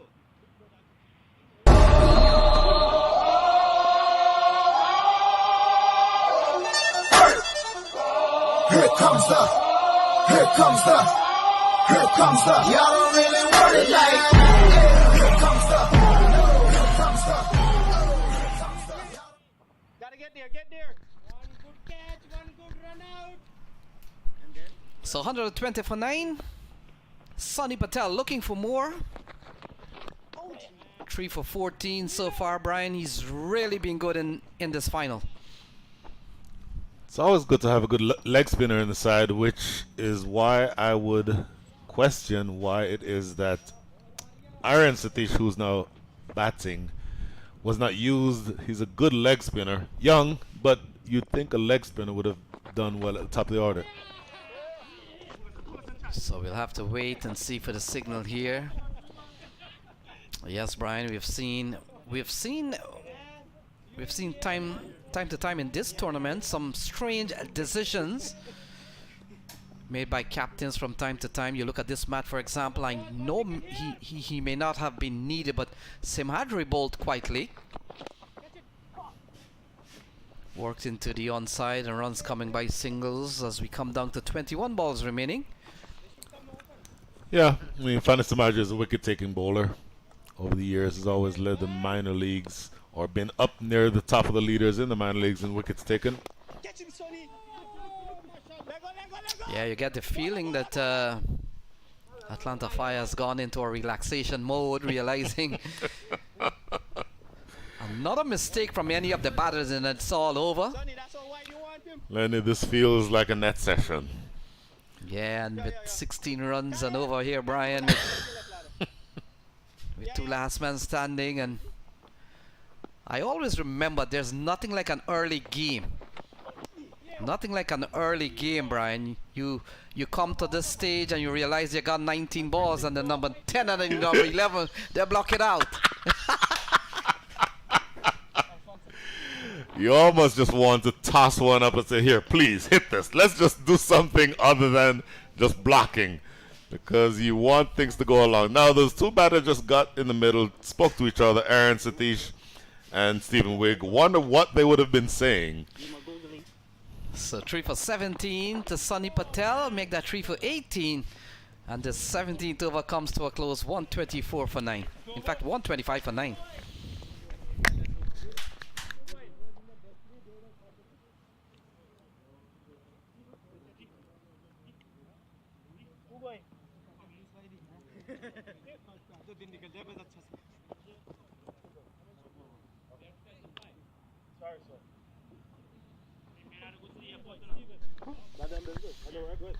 So there's a lot honorable mention certainly during the course of this series as Stephen Taylor comes in to the attack.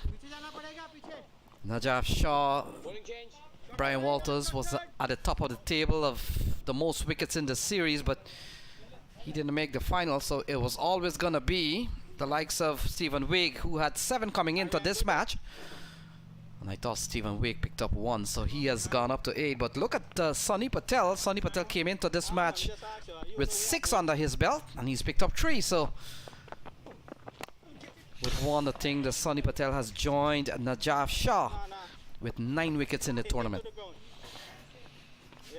Always good to have an attacking leg spinner in your lineup. And he certainly has not been loose. He's been on or around off stump, asking the batters to play from there, and most of the batters, of course, being right-handed, the ball is turning away from them. So that's generally a formula for success as a leg spinner. Straight down the ground, and Stephen Wigg picks up another single. I tell you, Brian, with 16 balls remaining, they are gonna battle their full 20 overs. They're gonna make sure you don't leave before time. So you need, as of this stage, exactly 50 runs. 50 runs needed in the next 15 balls. Lenny Achabar, is that possible? Well, I know it's mathematically possible. Is it likely? Yeah, it's going to be tough here. Aryan Satish and Stephen Wigg. This one into the onside, and it's just a matter of time. We've seen Sunny Patel 3 for 18. Also Amila Apon, so he's done 1 for 20. Stephen Taylor getting a chance to put in a spell. Thought heading down the leg side might have been a wide up by Sadiq. Sadiq himself wants to go home. Kojo wants this to be over with. In the air, could fall in no man's land. It does. And that completes another over. So another over completed, 129 for 9.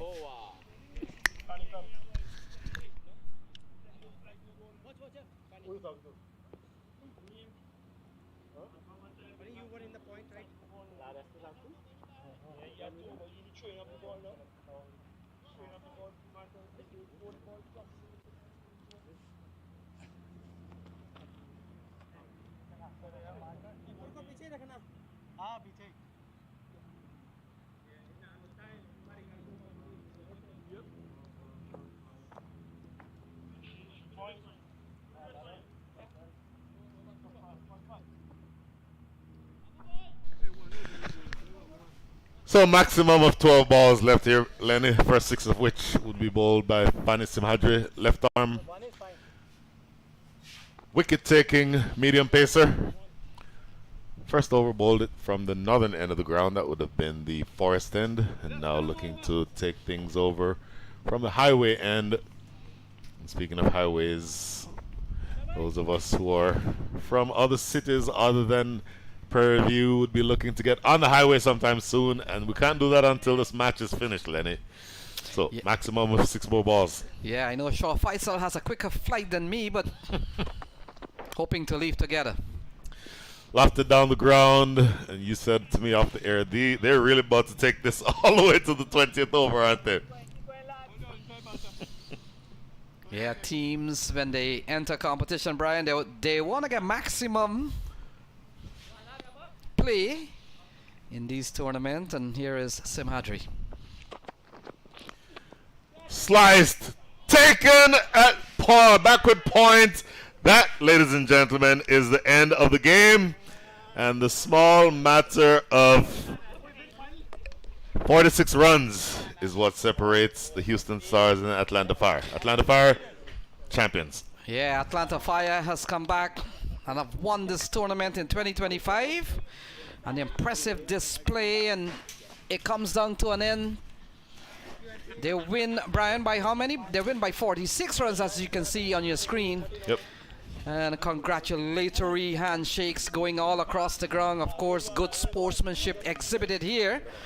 And look at that, the winning Atlanta Fire team, Amila Aponso, Sonny Patel, Stephen Taylor, Aaron Jones. They all played impressively well to cross the line in 2025 ahead of 7 other teams. Ricardo Powell is going to join the party, Halim Bai, and I'm pretty sure Hassan Tariq. He's a smiling man at the moment, and a big crew that came to support and watch the Atlanta Fire.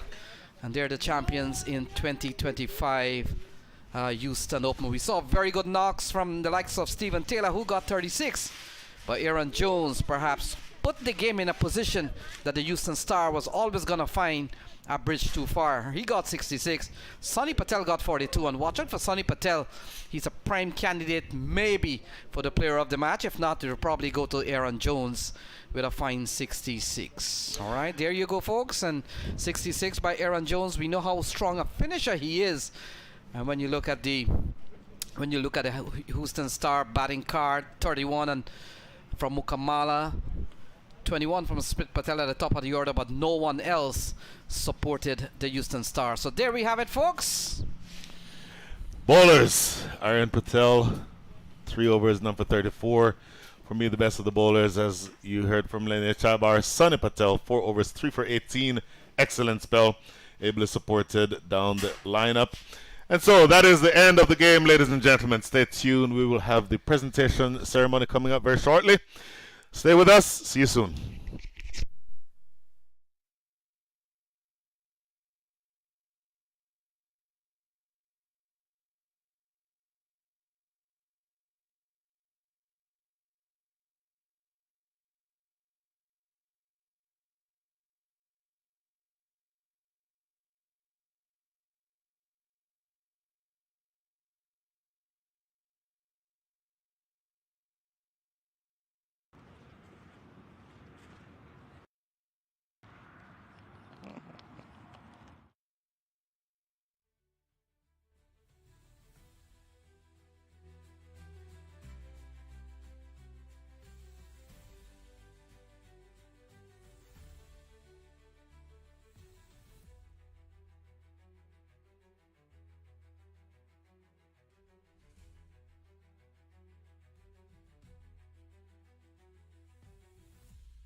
Welcome to the post-match presentation here at the Houston Open 2025. A big congratulations to Atlanta Fire, who've won the contest by 46 runs against the runners-up, the Houston Stars. We'd like to begin by thanking all of our stakeholders, beginning with the sponsors in Tariq Real Estate, Modular Equipment, EMS, and 11 Below.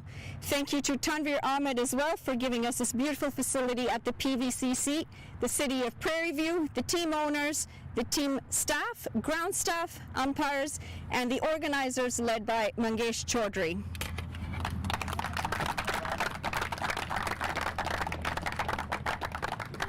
And now time for the awards. We're going to start with the best bowler. He's not here, sadly, as his team's out early. The best bowler goes to Najaf Shah for 9 wickets for 99 runs. I'd now like to call upon Ricardo Powell to give the award for the best batter. The best batter award goes to Smith Patel for his 197 runs in the tournament.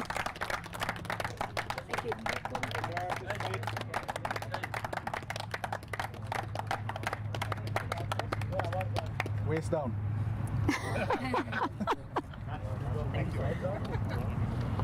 Ricardo, if I could also have you hand out the MVP award. The MVP award goes to Sunny Patel for 42 of 30 and 3 for 18, a match-winning performance in the finals.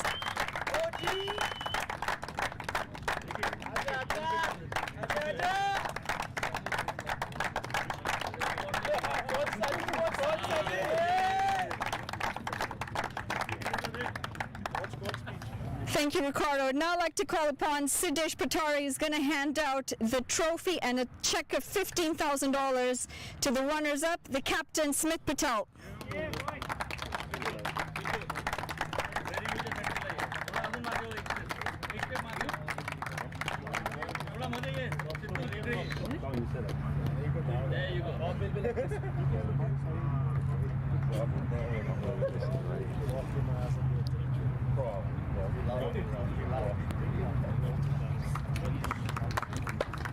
I'll just have you come up for a quick chat as well, Smith.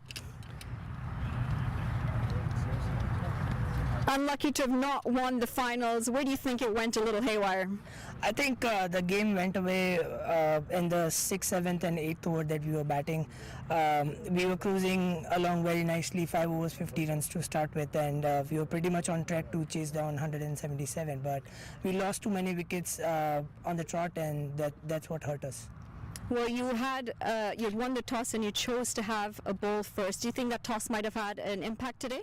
No, definitely not. I mean, when you see we dropped too many important catches, we cannot afford to drop their main batsman in the second over of the game. And on the important junctures, we dropped catches, and that's what hurt us. And what are your positive takeaways? I mean, you're definitely runners-up. You've done well, played a good brand of cricket so far. Definitely, I think all the teams were really balanced out in the tournament, and to be playing the finals among the 8 teams, it's really a feat.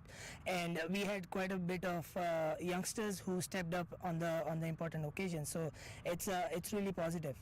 Well, thank you so much, and best of luck in the future. Thank you so much.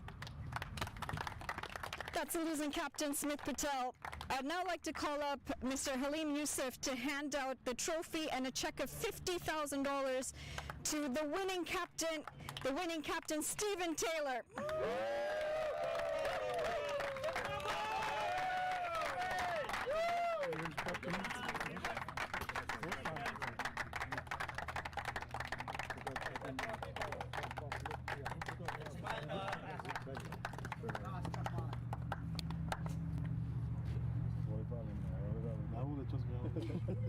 Thank you.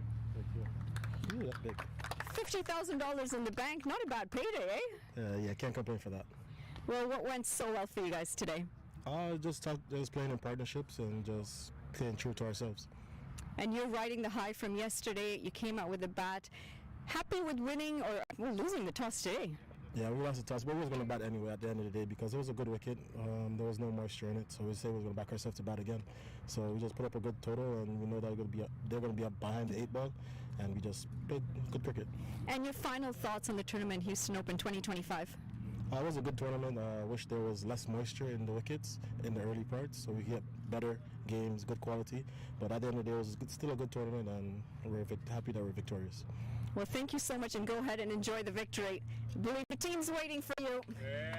The winners of the winners of Houston Open 2025, Atlanta Fire.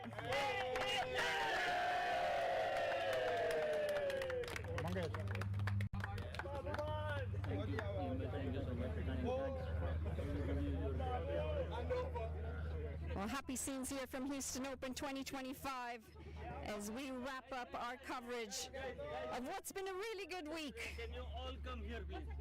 Please, stop that money. And please let him use our photo.